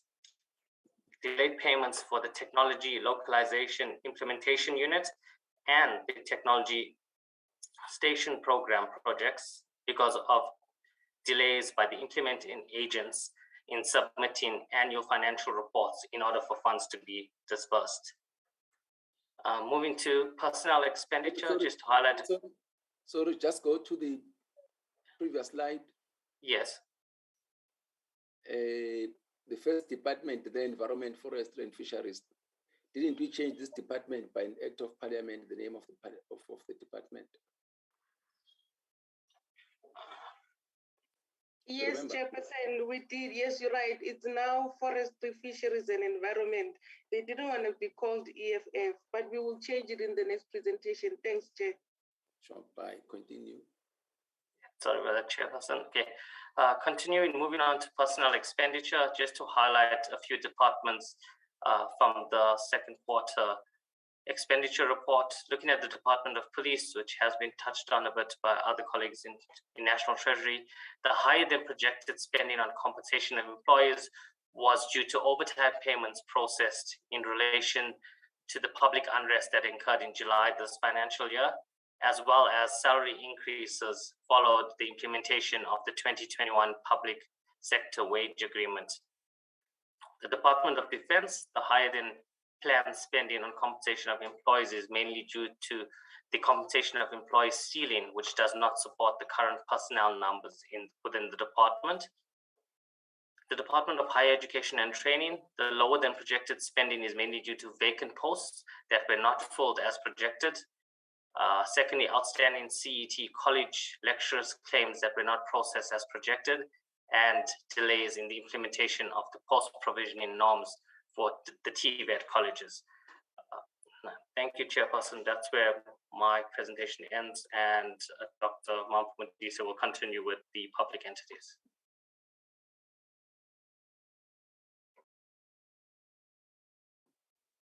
Thank you so much, Chairperson. I'm here. Darren, you disabled me to share my screen. Please help me. Chairperson, while Darren is helping me with my screen, so I think the core messages in this presentation is that the projected underspending for the quarter is 8.6 billion for the 2 quarters. But if you look at the amount that we put in the appropriation bill, the estimated underspending is about 3.8 billion. So basically, we think that the delays in invoicing or the delays in transfers will be dealt with by the departments throughout the year. So we are estimating that this underspending of 8.6 billion will reduce as they finalize these invoices. We do monitor this quite closely, Chairperson and honorable members, and basically for departments where we start to see problems, we would highlight them to you. But I think for now, we are cognizant of the fact that some of these departments are still finalizing these invoices. If this continues in the 3rd quarter and we see that some of these departments are not finalizing these and it's going to affect their underspending, then we will definitely bring them to your attention. The one thing that I wanted to highlight, Chairperson, is that the Defense Force in dealing with their compensation problems, they have presented their HR strategy and what they plan to do and how they plan to rejuvenate the force, and they have actually started implementing that. So this is very good because it means they are going to start looking at the compensation issues and sort it out. So Chairperson, just quickly, hopefully you can see my screen on the public entities now. So basically what I'm going to take you through is the public entities that I'm responsible for, and quickly, without wasting time, the first one that I want to bring to the attention of the committee is the compensation fund. So basically with the compensation fund, what we have picked up is that there's some glitches in the comp easy system, and that has been affecting the rate of which they spend. But basically what they have done, they've done an assessment, and they've actually received much larger than anticipated revenue. So if you look at the slide, the line that says transfers received assessment levy, the projection was 2.5 billion, but actually they received 8 billion. So basically the better than expected revenue is due to these assessments. If you look at the Legal Aid South Africa, so in the first quarter when they did these estimates, Chairperson, it was before they applied to the National Treasury to retain their surplus. So if you see the deficit is mainly because it was prior to the approval. So we have given them the approval to retain the surplus for 2021. So this deficit will be corrected by then. So we're not too worried about the Legal Aid South Africa. And then if you look at the National Empowerment Fund, so basically here they received part of the money from the Department of Transport for the tax relief fund. And because of that, they recorded higher than expected revenue. So basically, once they start distributing these funds, the revenue will decrease. But for now, we're not too worried about where they are, because they're showing a surplus of 1.4 billion. Then just looking at the National Health Laboratory Services, here, Chairperson, what we just wanted to highlight to the committee is that this entity continues to receive favorable revenues, and this is due, of course, to COVID testing and other related activities. So basically, when we were presenting this in the past, they used to struggle a lot with invoicing provinces, but for now, it looks like the working relationship between them and the different provinces is improving, and they've recorded higher than expected revenues. The National Research Foundation, Chairperson, there's not much to report. They're within where the expectations of where we thought they would be in the first quarter. They still find the same thing. We're not too worried about where they are. We expected them to be where they are. There might be differences there and there, but for example, in terms of revenue, they collected a bit more than what we expected, but their books are still in alignment. The National Student Financial Aid Scheme, Chairperson, the spending is also aligned to expectations. As you know, we did provide, or the Department of Higher Education did provide money to NSFAS for the 2021 cohort of students who were registered in the year.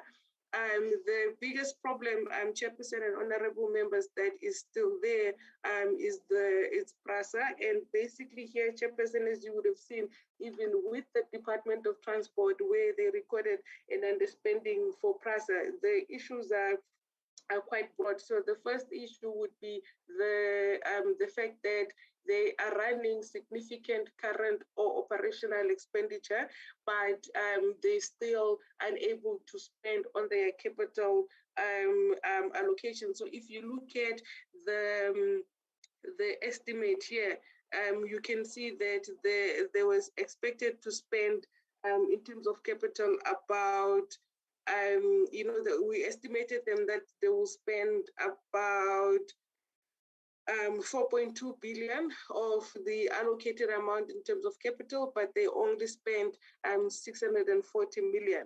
But then if you look at the operational expenditure or the maintenance, that's where they're spending significant amount of money. So basically, they recorded the cash surplus of 1.1 billion, but we were estimating that they will record a deficit of 2.9 billion, and this is mainly because of the capital spending that we thought they were going to do. There's been a lot of interventions by the Department of Transport, the board, and all of that. We also had discussions with PRASA from the National Treasury perspective, where Chairperson, the issues range between, how do we deal with moving the capital budget into operational budget? Is the scope for that? How do we deal with, the fact that there's people who are now having, I wouldn't say homes, but when they're having houses in the railway line, how do we move that? So I think the PRASA's problems would require the committee to either visit PRASA or basically ask the Department of Transport and PRASA to come and give you an update of what is going on. Because from a treasury perspective, what we tried to do was to assist them with moving funds from capital to deal with the operations. Last year, we also allocated them funding to deal with the security in some of these railway lines. So we have been providing funding for this, but the result is difficult to see, what benefits has the funding been that was allocated. So I think this is one entity where we have to make sure that we ask the committee to call them so that they can at least brief the committee on the strategy going forward and how they plan to resolve some of the issues that they have.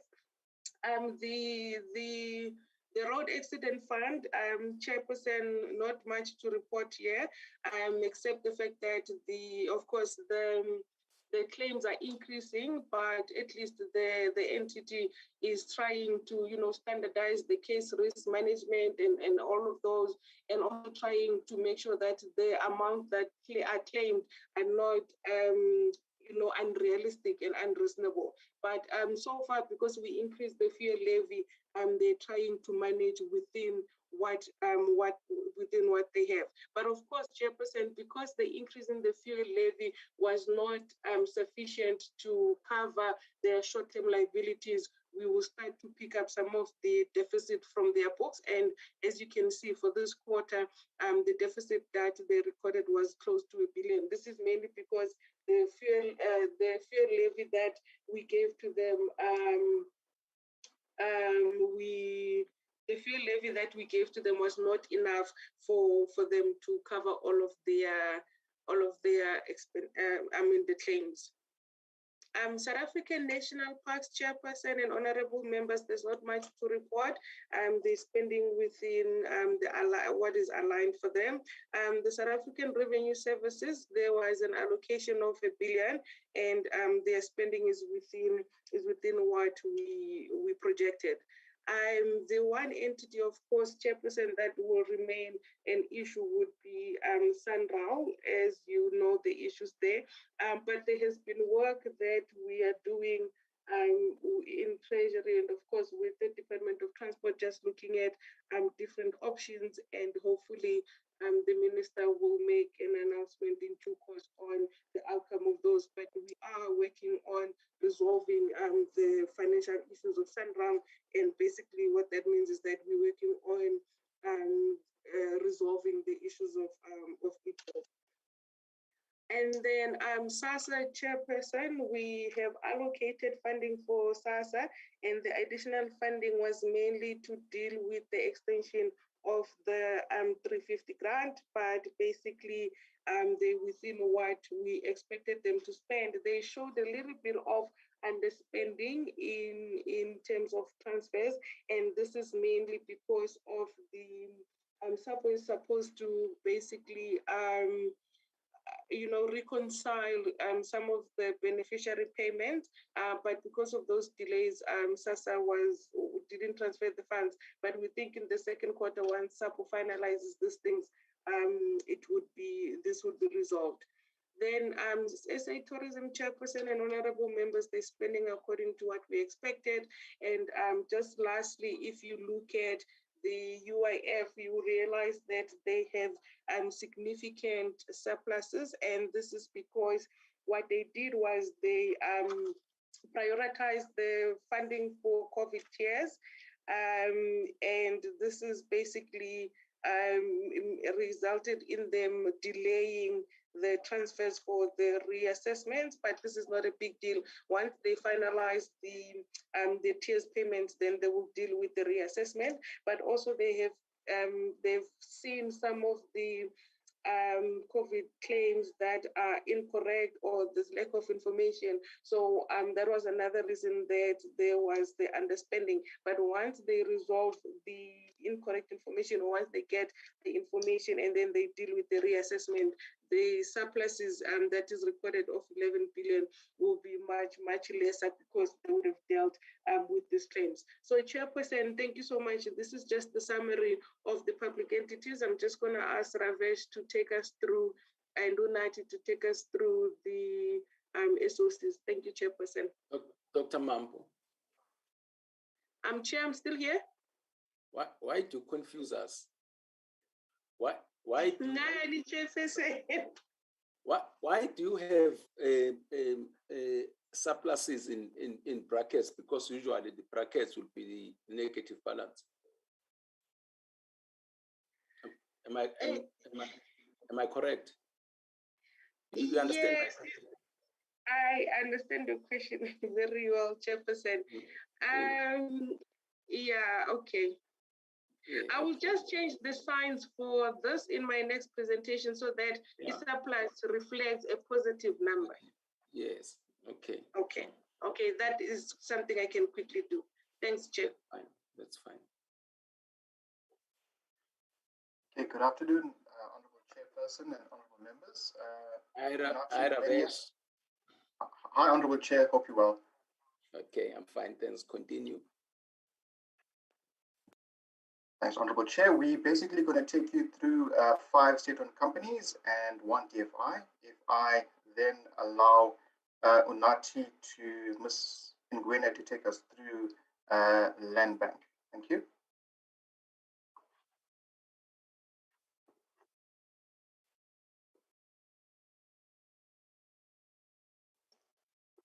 Thank you, Ravesh, and good afternoon, Honorable Chair and Honorable members.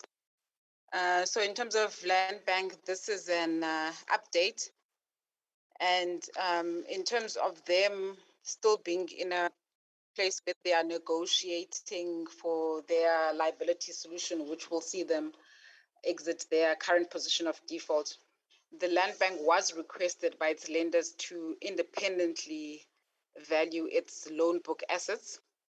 And this work is an important input to allow the lenders to be able to make a decision to opt in or not into the liability solution. And that has a sign-off date or a target date for signing of commitment agreements by the 30th of November. So signing off of these commitment agreements is then essentially the legal document that says, Land Bank, you are now out of your position of default. As the lenders, we have renegotiated your repayment terms. So currently that target date that I've mentioned of the 30th of November is at risk. And this is mainly due to delays in the completion of the work of this valuation that has been requested, as well as delay in concluding the audit for the financial year ending 31 March 2021. So in terms of government support to the Land Bank, and this is basically to put the Land Bank in a position where they are able to remedy the position of default. That support remains at 10 billion. 3 billion having already been transferred, and then 7 billion spread out between the current year and the next 2 years. 5 billion in the current year, and then 1 billion each of the next two years. And then to just mention the positives, not just what the delays are, the Land Bank does continue to service interest to all of its lenders. And by the end of October of 2021, they had managed to repay 28% of the capital outstanding from the time when they defaulted. So this is very important because we're not having an accumulation of debt and interest. The debt is reducing as the Land Bank is able to make repayments. And then briefly, in terms of the financial highlights, in terms of the loan book assets of the entity, they have been reducing This is as they collect repayments from their clients in order to repay the capital outstanding, which I've just mentioned. They've managed to do very well over the last 18 months. And in terms of what remains of particular interest for the National Treasury in our oversight function is that we continue to watch the developments around the land bank in terms of the level of impairments. And that's really the number or the measure that reflects the recoverability on the loan book assets, how well those existing loans are performing, how well those existing clients are repaying. I can end here, Chair, and hand back to Ravesh for the other entities. Thank you. Okay, thank you, Natif. Honorable Chair and honorable members, I'm going to basically take you through the next 5 state-owned companies.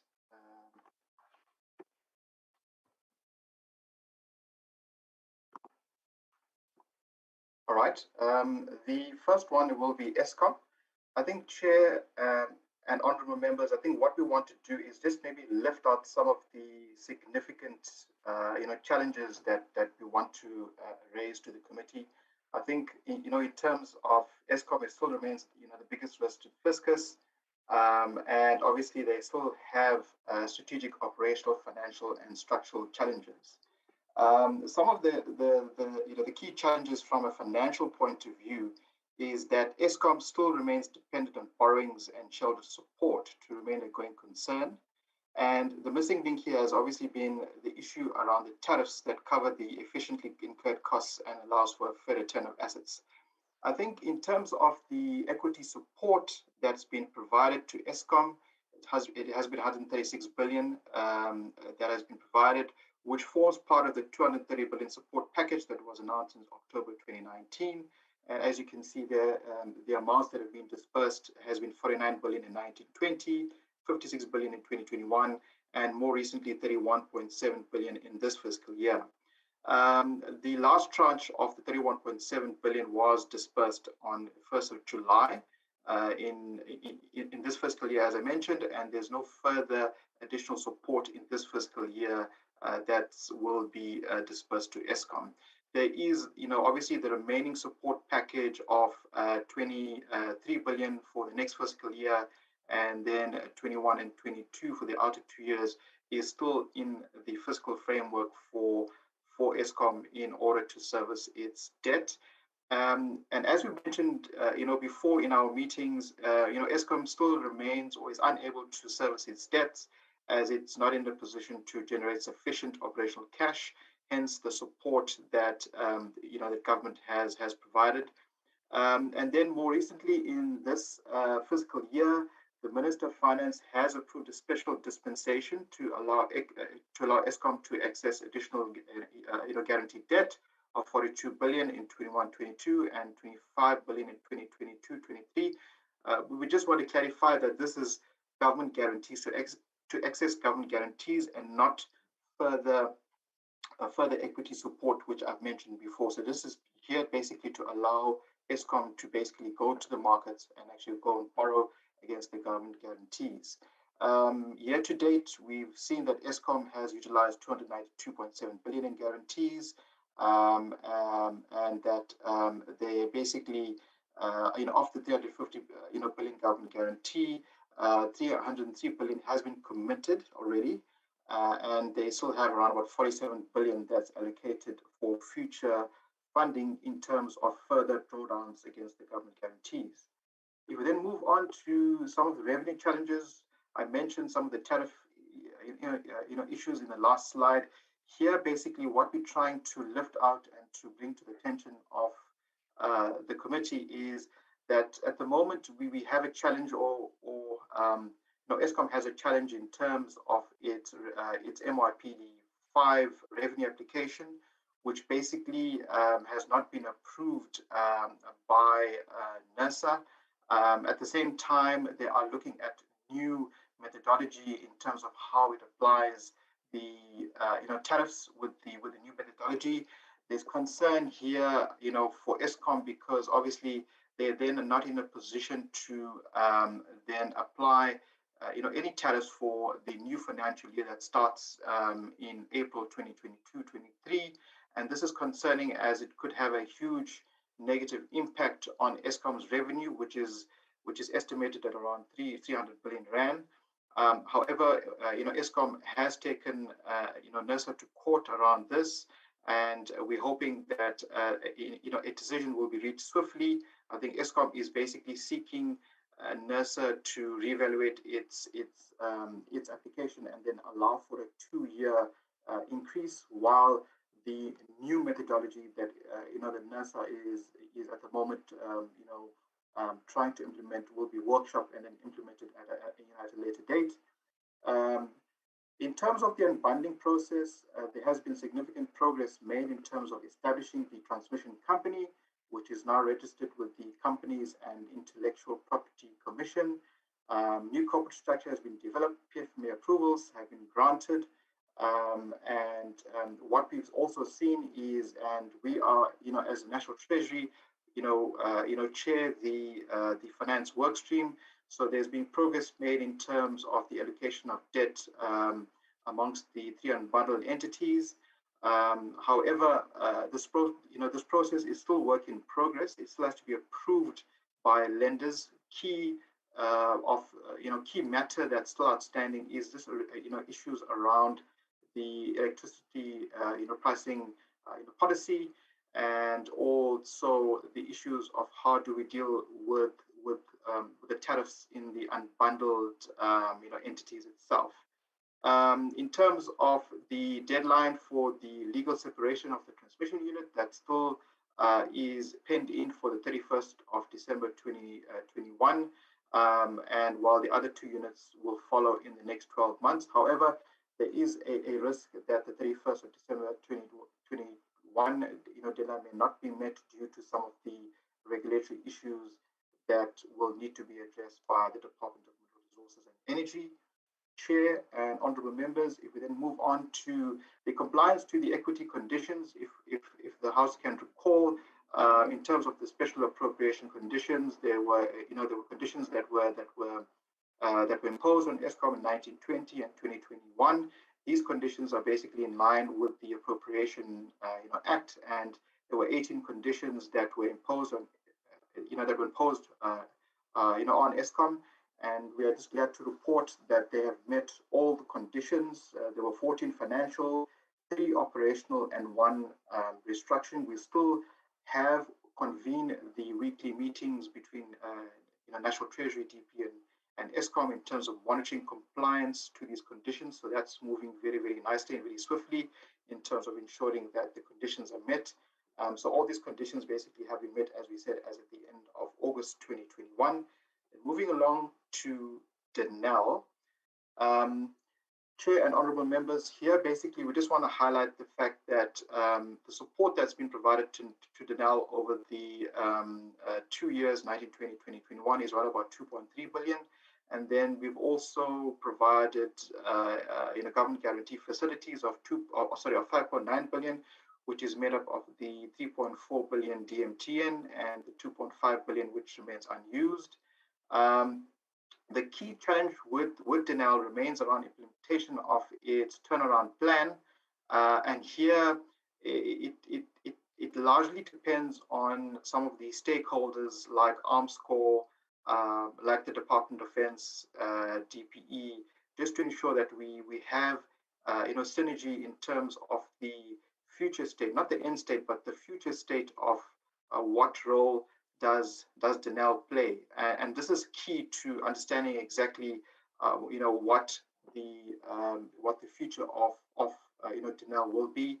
But I think of concern is that they still experience liquidity and solvency challenges. In fact, they are forecasted to have a net loss of 1.3 billion at the end of this financial year. They are still technically insolvent. They have a negative equity of 1.1 billion. And then when it comes to the existing government guaranteed debt, as has been mentioned by a previous speaker, is that the government has stepped in to settle the government guaranteed debt of 3.43. 2.9 billion has been provided in the 2021 adjustments budget, as has been mentioned before. So that will be settled during the course of this fiscal year. I think, as I mentioned before, is key to resolving the Denel crisis is that we would need to have all parties around one table to ensure that when we go to cabinet, we have a aligned and synergized approach in terms of how do we deal with the defense industry, but also what role does Denel play in that. Then, Chair and honorable members, we just move on to then SASRIA. Here, we just wanted to give you an update in terms of the claims as at the end of September. It was at around about 30 billion, and this relates specifically to the July civil unrest. And but what we've seen is when we've met recently with SASRIA that the claims are estimated to settle at around 32 billion. So this has had a negative impact in terms of its ability to be solvent. So what we've seen is that at the end of September, SASRIA basically had total assets of 14.6 compared to its liabilities of 29.3 billion, and it's thus insolvent. So here basically in terms of the solvency cover ratios, which is outlined by the Prudential Authority, so in order to ensure that SASRIA maintains 100% solvency cover ratio, they would need a support of 20 billion, and then in line to meet its 180% solvency cover ratio, which is just to ensure that it has a buffer to protect it against any future crises. They would need an additional 22. They will need an additional 2, which brings it to 22 billion. However, what we've seen is that there is a 3.9 billion rand that's been or that will be provided through the special appropriation bill process. So that's just going through the parliamentary processes, and then a further 11 billion will be provided through the contingency reserve in 21-22. So that makes up 14.9 billion. And we do note that further funding will be required by SASRIA to bring it up to the 180% solvency cover ratio. So that additional funding will be allocated in line with the budget process. I think in the meetings that we've been having with SASRIA, we've also emphasized that they would need to also implement self-help initiatives, and which they are doing. Basically, are liquidating assets to ensure that it's in a position to also pay out claims from its own reserves, but they also are reviewing reinsurance, its reinsurance policies, and also looking at increasing premiums amongst others. Then, Honourable Chair and Honourable Members, if we then move on to the South African Post Office. Here with the Post Office, we've basically been in monthly discussions, and we've been having these discussions around the urgent restructuring that needs to happen and the repurposing of the Post Office. Here we are largely dependent on the Department of Communications and Digital Technologies to look and understand, to understand from them exactly what role will or does SAPO play or will play in the future, and what sort of delivery arm it will have for government. If not, then we would need to have it drastically restructured, because we cannot continue to fund the entity yearly, just to cover its losses. Just to give you some background, in the last 4 or 5 years, we provided support in the to the tune of 7.3 billion. That's recapitalizations just to help the business, but we still see that the business is still in a position not to be profitable. We've also advised the DCDT to undertake a market study to determine the level of government involvement that's required in the postal sector. So this is quite key in terms of the structuring and the future state of the Post Office. There's no government guarantees in place. Just to further stress in terms of the problem that SAPO is facing, in terms of its wage bill, we see that they have a wage bill that is around about 62% of its total expenditure. We've seen that They also basically seen that their revenue streams continue to perform below budget. And you can see that the revenue for the year is, or for the year to date in September, is 1.6 billion, which is 766 million under budget. And then they also have the challenge of not being able to settle creditors of 4 billion, of which statutory payments are 2.18 billion. And these, when we talk about statutory payments, we talk about the inability to pay, for example, medical aid, SARS, and so forth.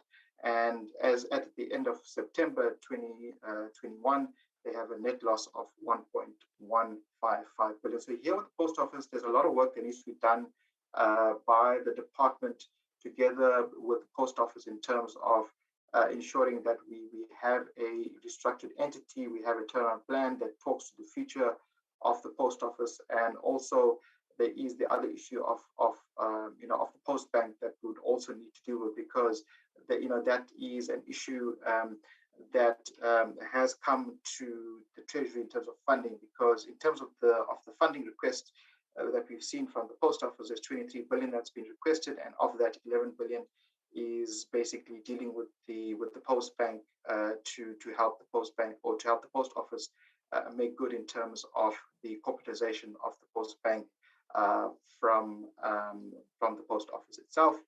And then, Chair, swiftly moving along to the last few slides, basically on SAA. Here, the first slide basically is just giving the honourable members and the committee just an update in terms of our responsibility to come to Parliament on a quarterly basis to report on the utilisation of the 2.7 billion that's been allocated to SAA subsidiaries. So here, just to remind the honourable members, is that the 2.7 billion did form part of the 10.5 billion, and there had to be a special appropriation act to ensure that the 2.7 billion basically has been allocated to the subsidiaries, as the 2.7 did not or should not be part of the 10.5 billion in terms of the SAA Business Rescue Plan, because the three subsidiaries itself didn't form part of the SAA Business Rescue Plan. Hence, the carving out of the 2.7 billion from the 10.5 to be split to the three subsidiaries: SAAT 1.6 billion, Mango Airlines 819 million, Airships 218 million. And just in terms of business rescue for SAA itself, they have exited business rescue as at the end of April 2021, but they remained under care and maintenance until September 2021, when it just recently resumed operations. Quickly, just in terms of the subsidiaries, in terms of where they are, Mango, they're basically under business rescue. So the business rescue plan was subsequently published on the 29th of October 2021. In terms of the 819 million rand that's been allocated to Mango, 100 million rand has been transferred to the airline for the payment of salaries for the last 3 months of July, August, and September, as well as to cover the costs of developing the business rescue plan. So the remaining 719 million will be used to restructure the airline after there has been consensus reached between the business rescue partners and DPE. Just then moving along to SAAT, the other subsidiary. Here they have incurred a loss of 431 million as at the end of September. They will start to generate some positive cash flows by December as major customers come online and they resume operations.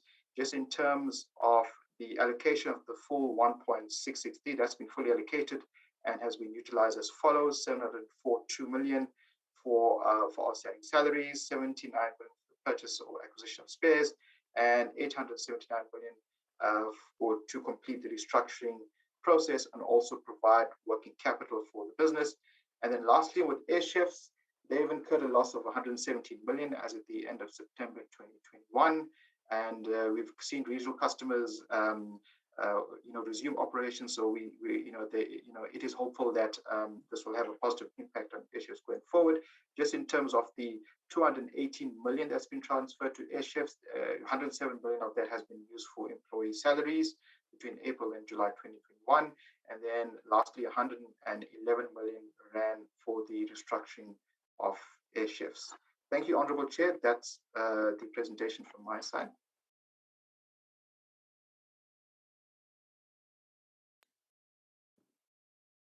Thank you, Ravesh. Dr. Mampo, that's it.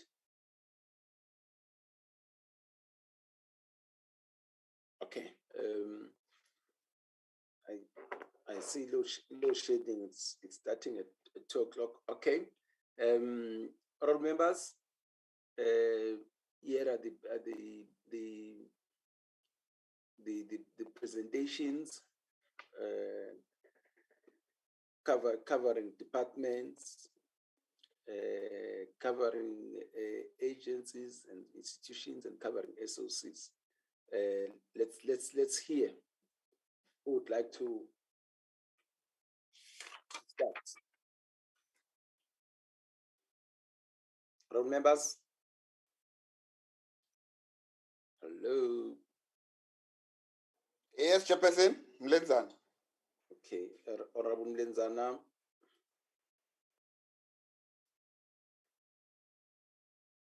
Any other taker?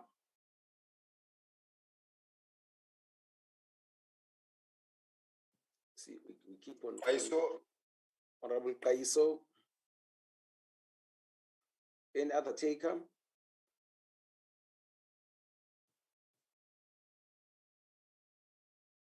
Any other taker?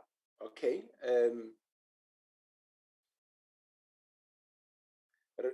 Remember, honorable members, there are questions that we had previously asked, and I don't think those will need to repeat. I think they were noted, and Dr. Mampo requested that she attends to them in this session. So, Honorable Lenzana, please start.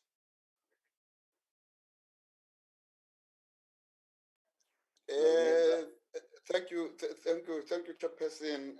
Once more, good afternoon, Dr. Mampo and team and colleagues. Just two questions, Chairperson. There are not many this time. One is a generic one, Chairperson. There is now this the whole question of terminology within National Treasury. Perhaps I will ask this question the other way, not today. Dr. Mampo, you are talking restructuring, you are talking business rescue. And this, whether you're talking business rescue in terms of the plan, whether you are talking restructuring in terms of the practitioners responsible for such, but it all needs money. When on top of that, you are trying to pull from the mud, if I can be literate, pulling them from the mud, these particular entities, Now, there is money to bail out, if I can use the simple term, but on top of that, there is money for the plan, planning to rescue, planning to restructure, but also money for actually bailing out. If you can be schooled here, so that when we begin to appropriate this money, Chairperson, we are clear as to what is it that is actually happening there. Now, then the second one, Chair, it's a follow-up question on one question which I was once asked. I think it was by myself, but responded to also around Sasria. I don't have a problem, Chair, and looking at what has happened with whether you call it the unrest, whether you call it looting or what have you, but then the ultimate or the bottom line is that Sasria has to be assisted so as to begin to check up funding for such. But then, Chairperson, looking at the history of Sasria, who are its ultimate beneficiaries or the end users? in terms of demographics, whether you are talking geographical location, whether you are talking race, whether you are talking gender, and all. Because look, South Africans are going to ask, why take this whole money there? Is there no way where we can, as, say, government, not necessarily treasury now, find ways of broadening the scope of Sasria so that we are not seen to be funding a particular elite within the bigger scope of things? Thanks, Chairperson.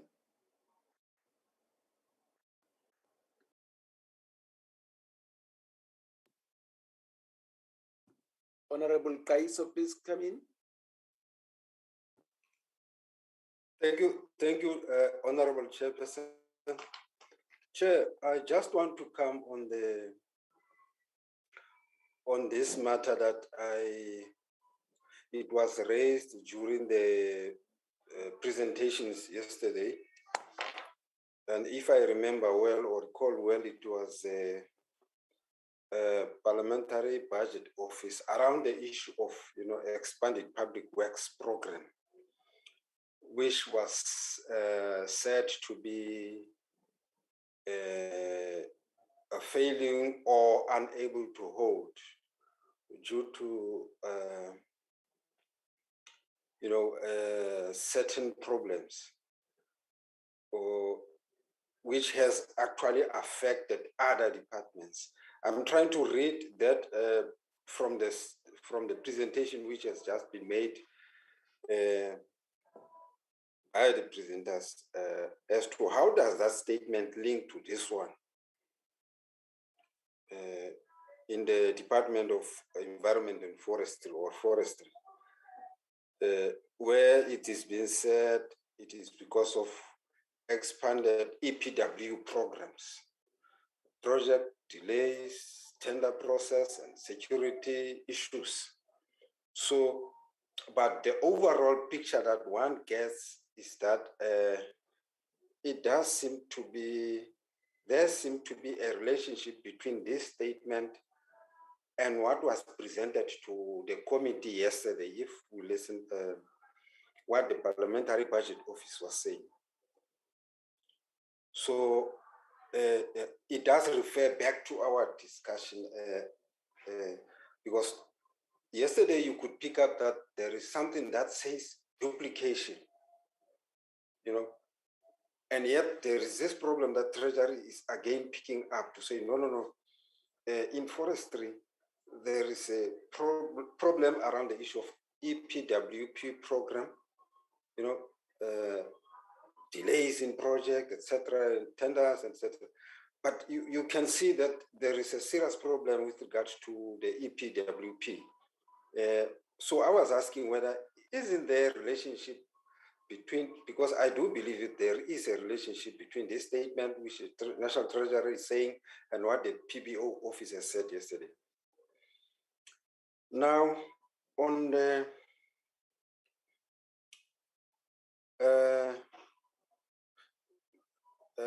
I wanted to ask something on Dinel. I've been trying to postpone, but I think I must ask it even if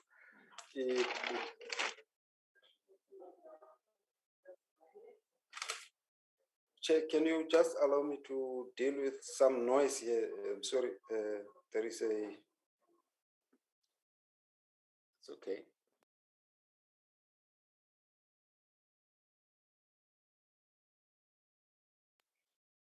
Thank you, Chair. So, no, let me leave out this issue of Dinel because it was something that erupted during the course of the year where workers were not being paid. I just wanted to find out from the Treasury to what an extent do they think that Dinel has been able to be of assistance to the workers. And on SAPO, South African Post Office Services, I think this question we have raised it several times. Each and every time there's a presentation by National Treasury or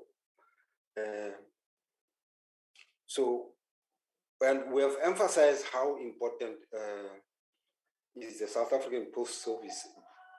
Post Service it's you know, placed in such a way that now it provides service to the poor people outside there. Now here is a situation which, if when you read into it, you can directly see, I mean indirectly see that the lifespan of SAPO is highly challenged now, given this situation, where it's even requesting a assistance of 23 billion rand. And also there is a suggestion now which says it must make its mind as to whether, I mean, the state must now decide whether it shut it down or wind it up or wind it down or wind it sideways. But it does tell you that now, as soon as we talk about that, we are talking about a situation where millions of the poor won't be able to access any cheaper service of the South African Post Services. Are we dealing with the incapacity of leadership here and management, or is it really a question that is just a technicality which has resulted into a situation which just needs a beef up in terms of, you know, I mean, financial beef up, or something that we do not understand? Secondly, is that I'm surprised that there is an issue which is said to be overstaffed in post office. I don't know, perhaps, and I did raise it once time to say, no, Dr. Mampo or Treasury, just take your car and drive to Eastern Free State in Kwakwa. And then you visit one or three post offices. There are not even more than three, I think so, in the villages there. They offer all the services, be it grants, pension grants, the 350, all these grants, they offer assistance to the poor people in the rural area there. So I'm saying, if you can take your car there, drive around those three post offices, you'll be shocked that you'll get stacks and stacks of letters in the bags where they are unable to be delivered to where they're supposed to be. In fact, people just visit the office and ask whether do they have their, can the post office staff check their staff there on the floor? Because there is no more staff that is enough to can deliver this post. In fact, they've actually, workers have reported, no, we have now dropped, you know, we have scaled down that because we don't even have bicycles to drive around and do our service. So I'm trying to check, can we get this breakdown of a staff, did Treasury get down the breakdown of this shortage or overstaff, the staff complement there? Because I remember we went to ESCOM and we said, ESCOM, no, wait. The union argues this and you are arguing this. Can you bring us now the staff breakdown of the information that you are referring to and tell us where you say you are overstaffed? We want to see that.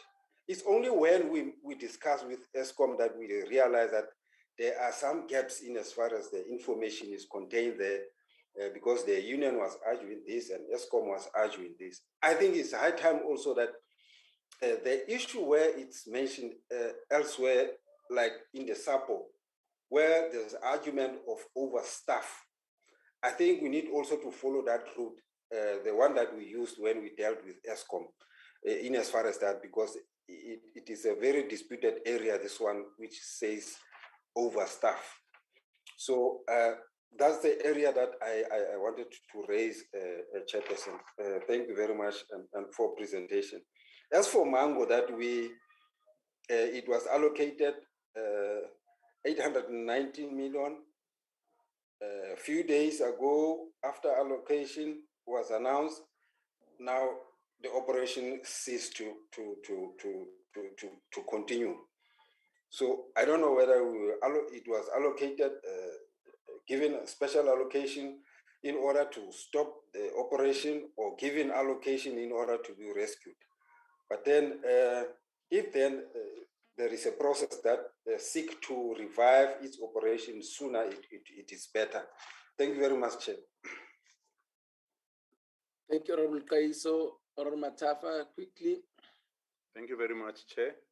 Now, indeed, I'm going to be very quickly. Most of my points have been covered, but I just want to raise on just two departments as far as underspending is concerned. But maybe before I raise on these two departments, let me just ask a general question.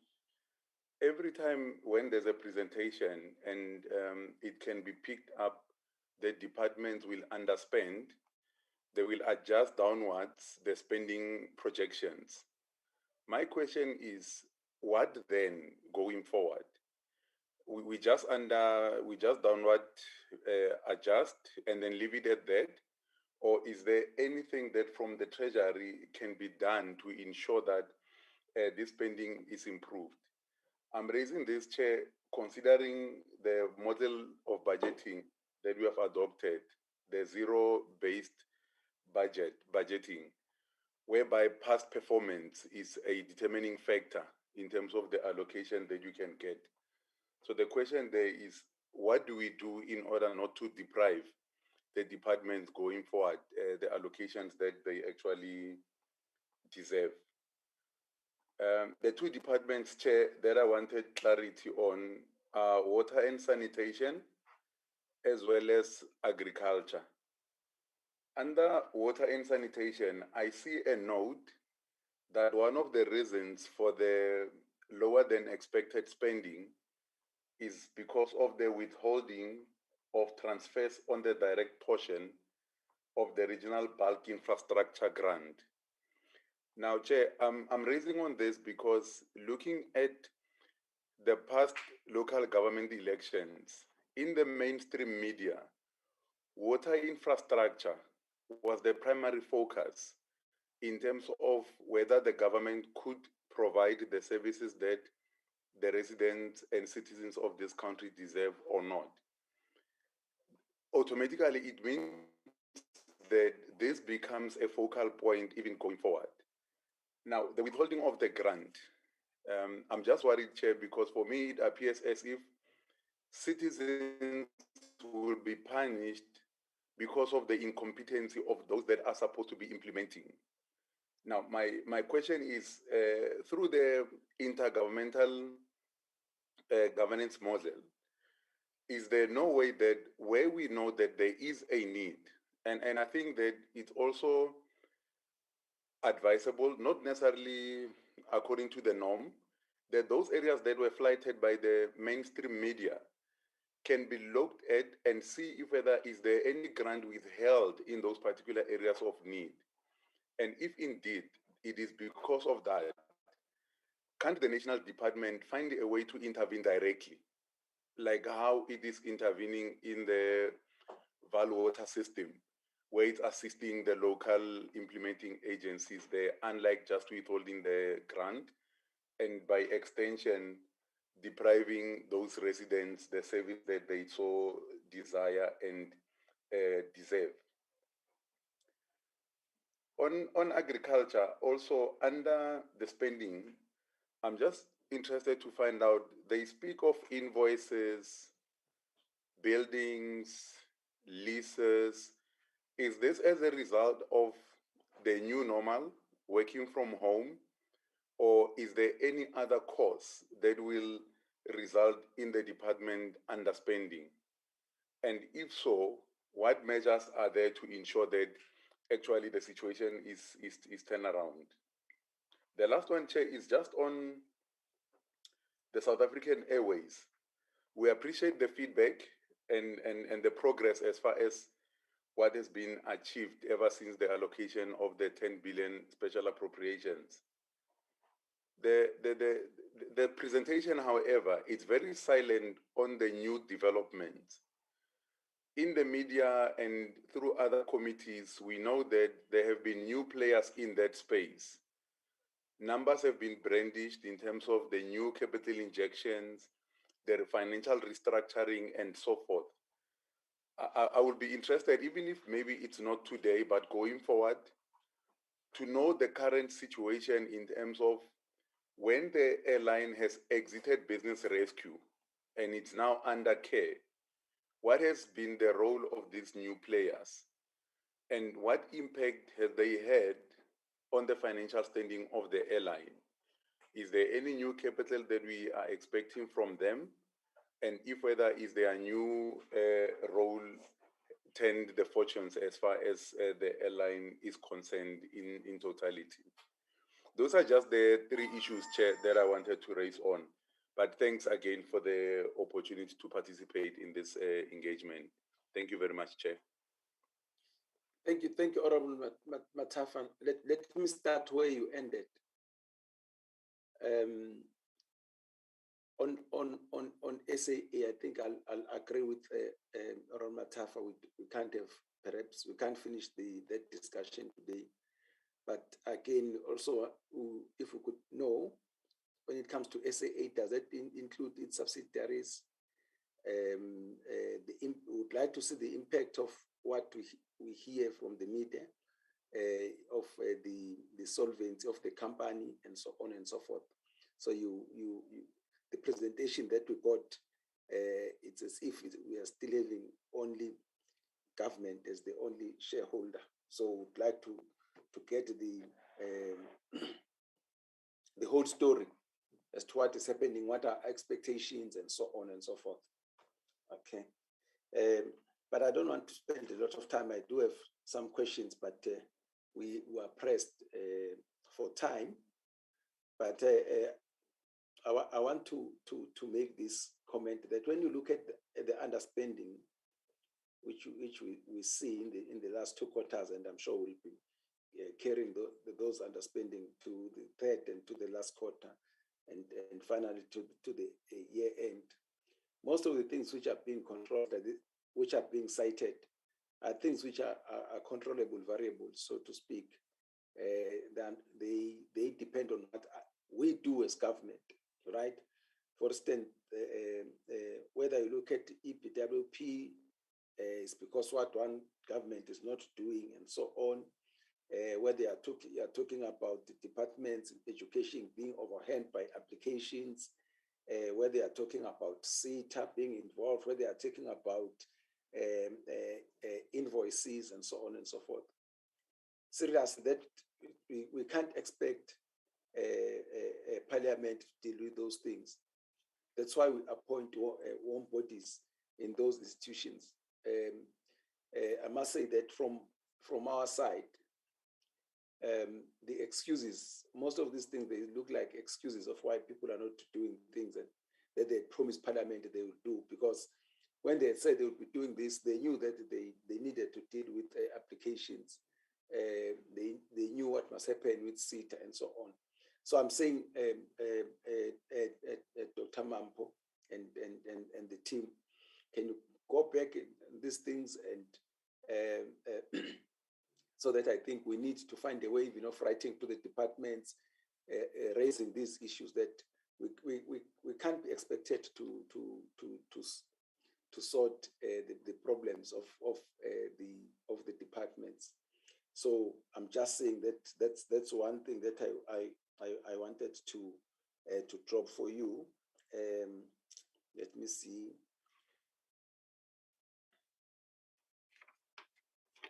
Let me leave it that. Safe to say that when it comes to ESCOM, when we're giving conditions of recapitalization, I think we should have also added that then they must give us assure us of the security of electricity supply. Because with all these monies, that's one thing that we don't see. Every other thing was a means towards getting us a security of electricity supply, and we're not getting that. I've just seen that at 2 are starting with load shedding again. The impact of this thing in the economy, everybody knows what it is. Most of the things and most of the appropriations that we do here depend on what is happening in the. I know I'm preaching Catholicism to the Pope. You understand what I'm saying? But I was just saying that perhaps that's one condition that we failed to add. Dr. Mapo and the team, please run over your responses. We at 2 o'clock we must go to the National Assembly. Thank you, Chairperson. Office of the OCPO did not do the presentation. Will it find? I'm not sure, Chair, if you think we should schedule another session for you just to go through that presentation, or what is the proposal? But they were supposed to present. But the question most of let me check. Okay, let me check with the honorable members. Honorable members, what's your take? Honorable Kaiso, guide us.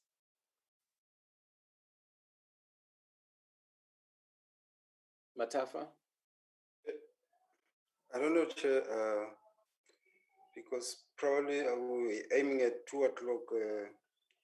Yeah. Some questions will have to be written down because of the space of time.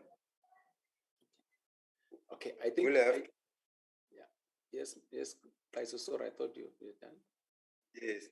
So I think so that while they're still fresh with them, let's allow Dr. Mampo to continue responding to the questions, and we'll discuss and see how we get, because there are so many issues when it comes to the OCPO, which I don't think we'll do justice if we're to try to compress them now. So I would propose that let's look at that, and we'll look at our schedule and reschedule for them. Okay. Agreed, Chairperson. Agreed. Okay, thank you. Dr. Mampo? Yes, agreed, Chairperson. Agreed. Thank you. Dr. Mampo. All right, thank you so much, Chair. We will hear from the committee when the meeting will be.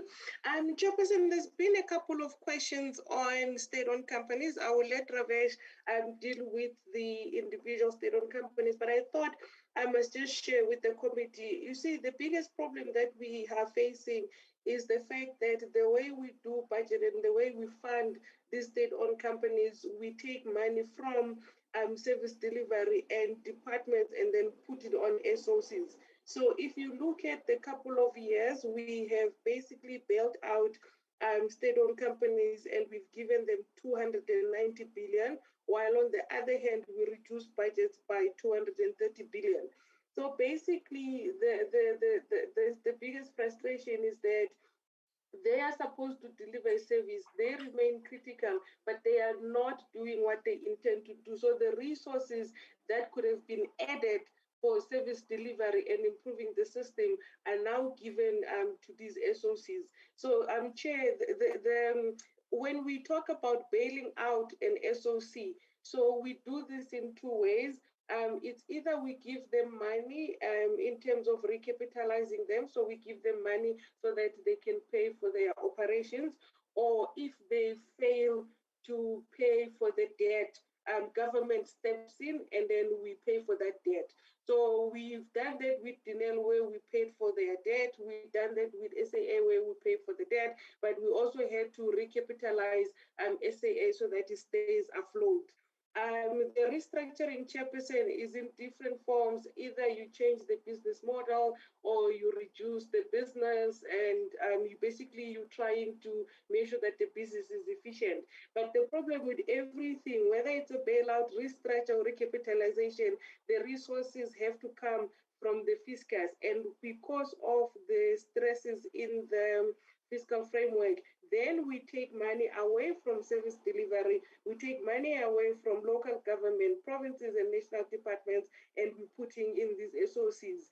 There's too many public entities in government, Chairperson and honorable members, and I think the conversation of rationalizing this, it must start now.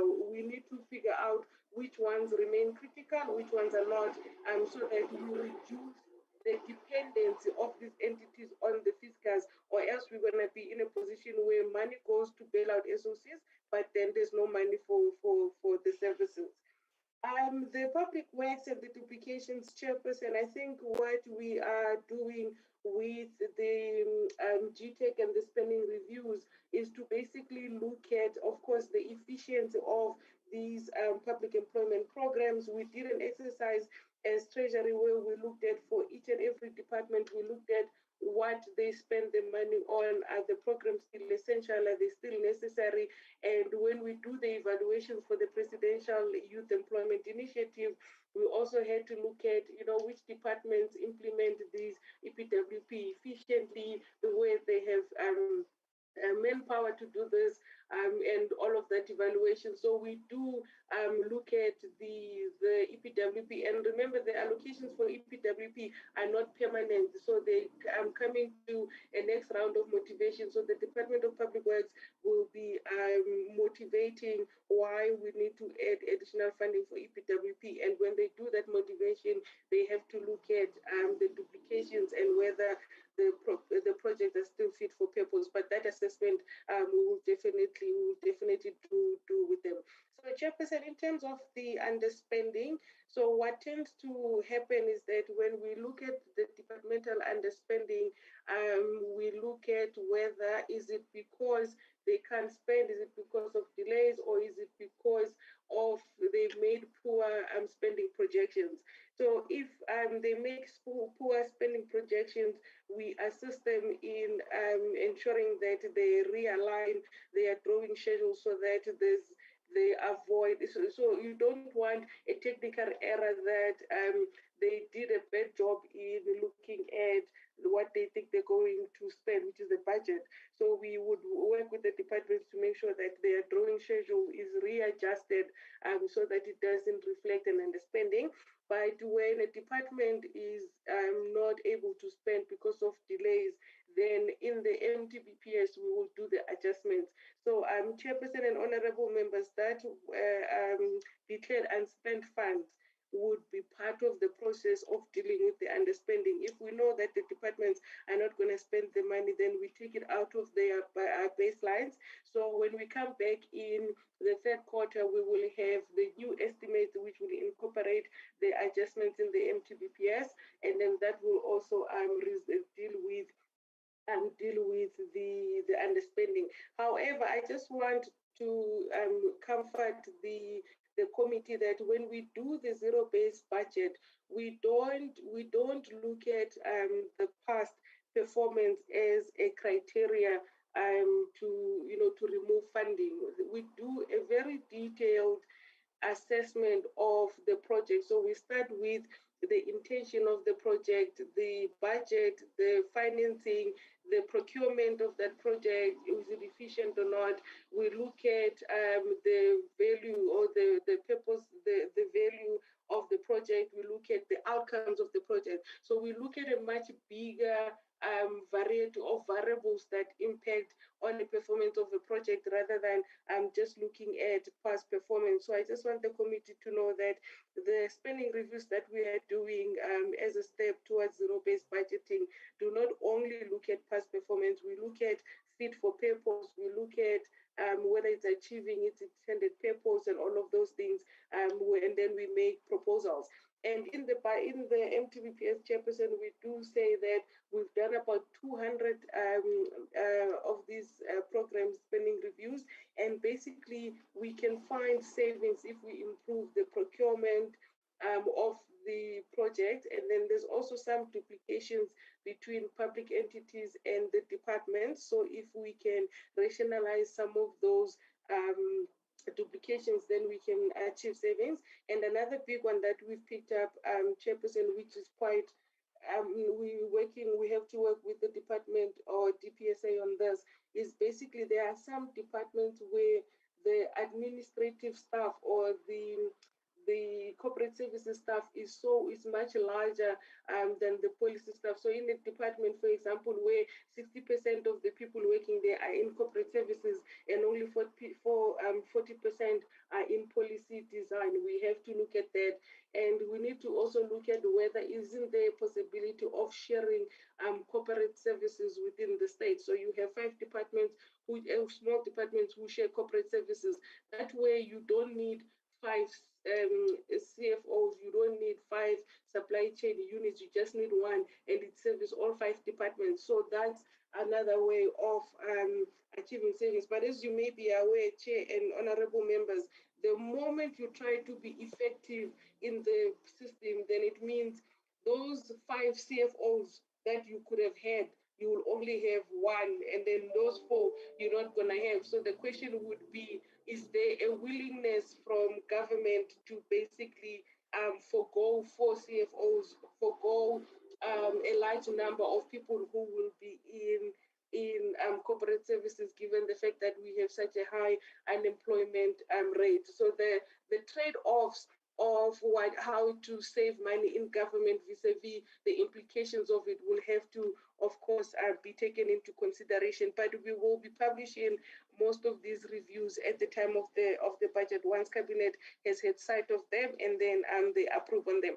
Then the last one from me, Chairperson, is just the water and sanitation. So basically the delays in this is that the municipal year starts in June and it ends the following year. So usually the municipalities take a bit of time to get the requirements or to meet the conditions in the division of revenue bill. So we're not too worried. At the end of the year, most of these transfers do go to these municipalities. So when we come next quarter, Chairperson, we will bring the number of municipalities that have still not adhered to these conditions, but closer to the year end, the number decreases, and most of the time we end up transferring the rest of the money to the municipalities. So this is just municipalities delaying in submitting what is required in terms of DORA, but it's not a problem where they're not going to get the money. They'll just get it later once they adhere to the DORA. Thank you so much, Chairperson. I would like Ravesh to please deal with the specifics of the SOCs. Thank you. Thank you. Okay, thank you, Dr. Mampo Modise. And Honorable Chair, I think what we're going to do in the next 8 minutes is try and swiftly respond to the questions that were asked in the first part of the presentations and also the second part. So first up will be part 2 on Mango and SAA. Then will be Sulu on Denal and Sasria, Jeff on ESCOM, and then George and Sapo. Thank you, Honorable Chair and members. Okay, part 2, go for it. Good afternoon, Honorable Chair and members and colleagues. I will deal with the questions on SAA and Mango. And I think specifically the question that was asked is around the new players or the strategic equity partner that's going to be coming in. And I think it's important that I give a bit of context. The reason why this approach was followed was so that the strategic equity partner can cover some of the fiscal burden that is related to SAA. So as a state, we've already provided significant capital, like Dr. Modise said, to pay off debts, provide for working capital, and to fund the business rescue. In terms of the details of what the deal looks like, who the strategic equity partner is, the type of business that it's going to be going forward, I think would be prudent, Chairperson, for us not to take that thunder away from the Department of Public Enterprises and allow them to package that information and provide details to the committee. I thought it's us who are supposed to be diplomats and politicians, but I see you are being a politician. You are giving money to SAA, so that's what we're asking. If you can't answer it now, it's not about stealing thunder from anyone. So if you feel that you don't have enough information, say so that we note it that way. No, Chairperson, it's just that obviously some of these details are commercially sensitive. So I would not want to be revealing things on this platform that the Department of Public Enterprises or SAA may not be comfortable at this point to share with the committee. What I can tell you is that they have communicated to us that they expect the deal to be finalized by the end of January of next year. Okay, I think No, I think that's a better answer, that the deal is still not finalized. Then you will be in a position to, you see, it's a public institution. So if the deal is still not finalized, but if they were then being promised that by the by early next year we'll get the information, we're fine. Thank you, Chair. Noted. On Mango, Chair, the issues around the 890 million that was provided for restructuring, and now that the entity has been placed into business rescue. Just as a bit of background, so the 809 million that was allocated to Mango formed part of the 2.7 billion that was provided to SA subsidiaries. However, this amount was allocated before SAA was placed into business rescue. Mango was placed into business rescue. Post Mango being placed into business rescue, the decision was then taken that those funds would be utilized to fund the business rescue process.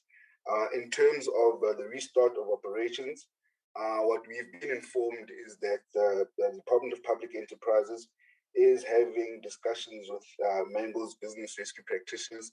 And I think what the DPE wants to ensure is that at the time that Mango restarts operations, they're starting at an optimal time in the market where they're not going to be making losses, that they're going to be able to generate income, and that funding that's going to come in is not just going to be covering losses. Chair, as with SAA, I think the details of that will be finalized by the DPE and Mango's business rescue practitioners, and feedback will be provided at a later stage. Thank you. Thank you, Sphirofelo.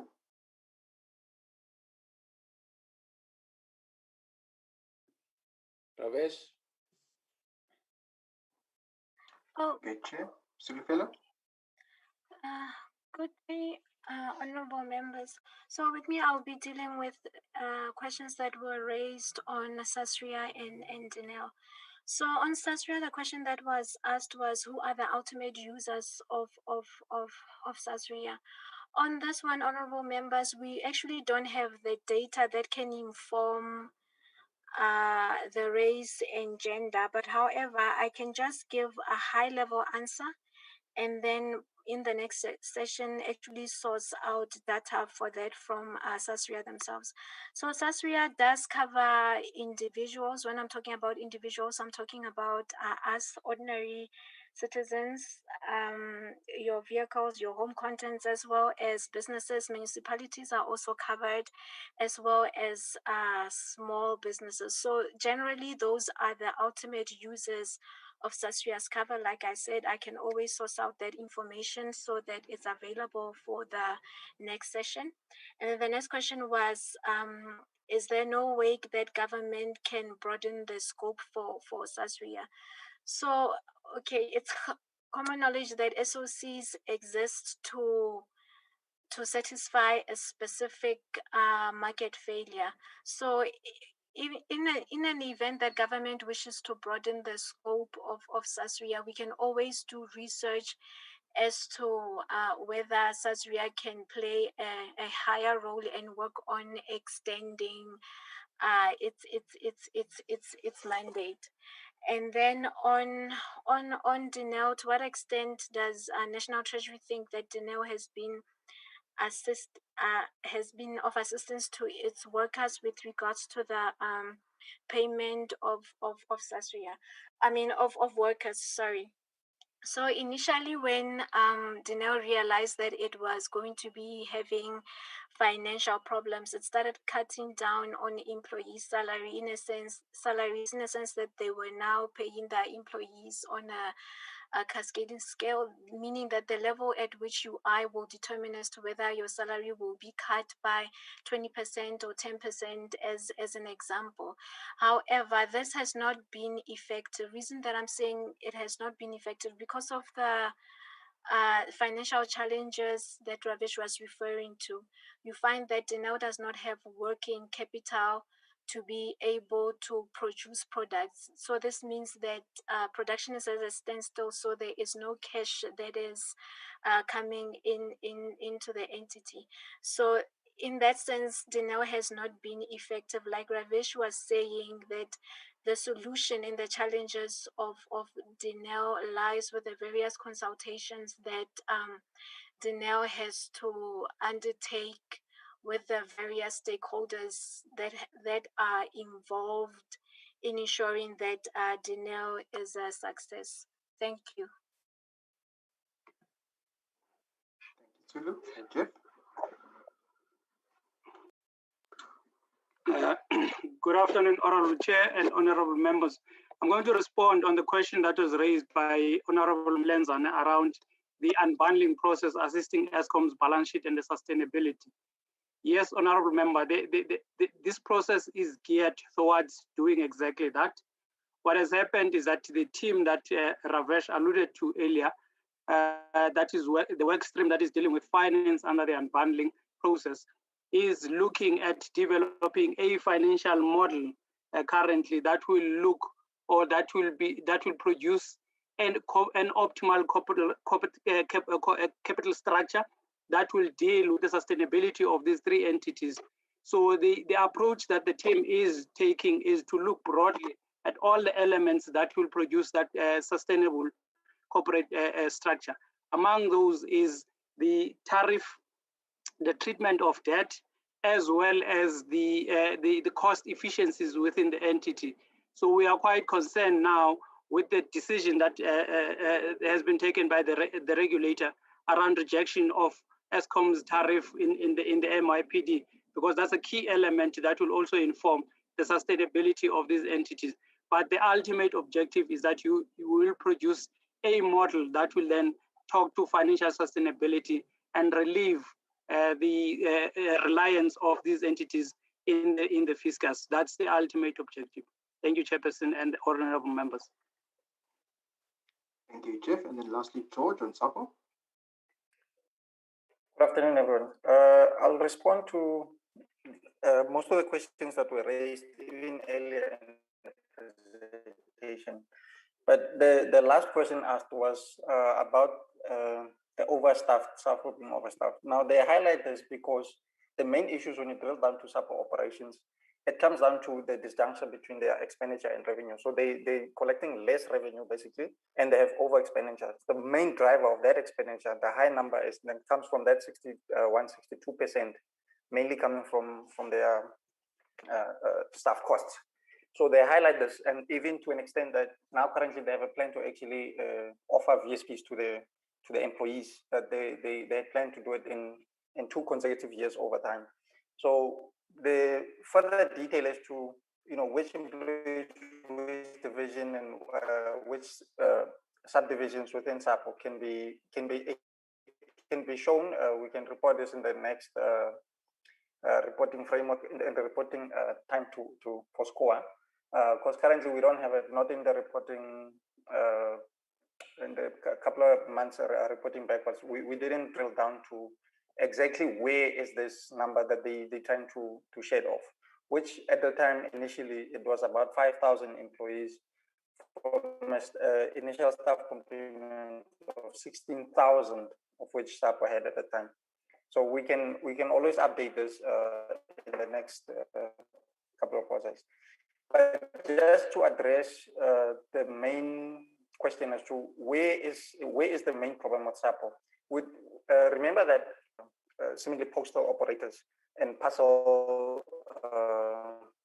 companies that have done well full time of COVID.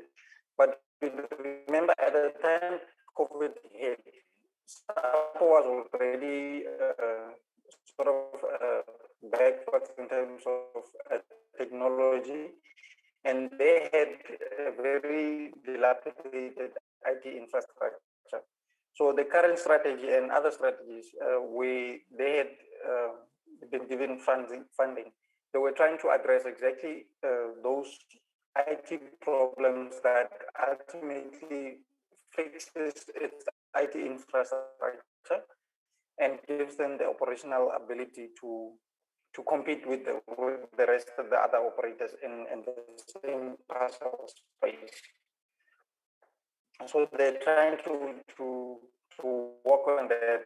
This is part and parcel of what the Department of Telecommunications is trying to also resolve through the restructuring of the entity. And this is where the market study will also play a role in determining exactly where it's going to be, like what market failure will they be addressing over and above if George? Yeah, I think we've lost him. Yes, Honorable Chair, I think we've lost him, but I think what he was trying to say is that this will form part of the broader turnaround, strategy in terms of how does it deal with, the digitization of postal services. I think that's key, because what we're seeing with what's happening in the private sector is that there's a move from mail or letter to digitization. So I think this is where the post office would need to really undertake that market study just to understand how nimble it can be, and also to look at investing into infrastructure as well in terms of IT to ensure that it's in a position then to be able to compete. And here again, we need the understanding of the market study to actually understand whether SAPO plays a role in the commercial side or the developmental side. And this is where the market study will help us to then to establish what sort of future states that we need for the post office. But Chair, I think that's basically all the questions that we had to respond to. Thank you. Thank you, Ravesh and the team. Dr. Mampa and the team, Ms. Mary Jane and the team. It was quite a long session.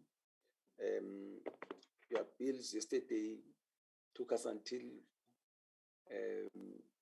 9 p.m.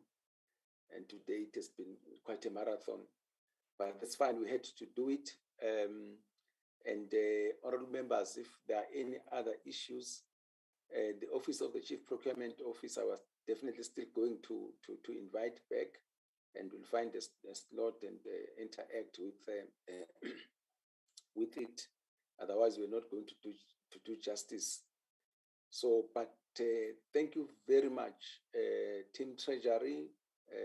It's you know that your issues are always very difficult, but even more difficult for us who only interact with you on these occasions. Thank you, honorable members, for availing yourselves, the staff, support staff of the committee, everybody who was on the platform. These are issues of national importance, and it's important that time and again we reflect on them so that we can be in a position to advise Parliament around some of these things to exactly what our proposals are. But thank you very much, honorable members. The meeting is adjourned. Darren? Thank you. Thank you. Thank you. Darren? Chairperson? You'll record the apologies. I see that we never dealt with them. Yes, Chair.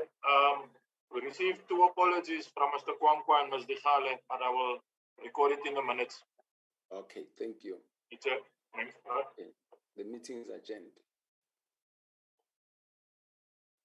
Recording stopped.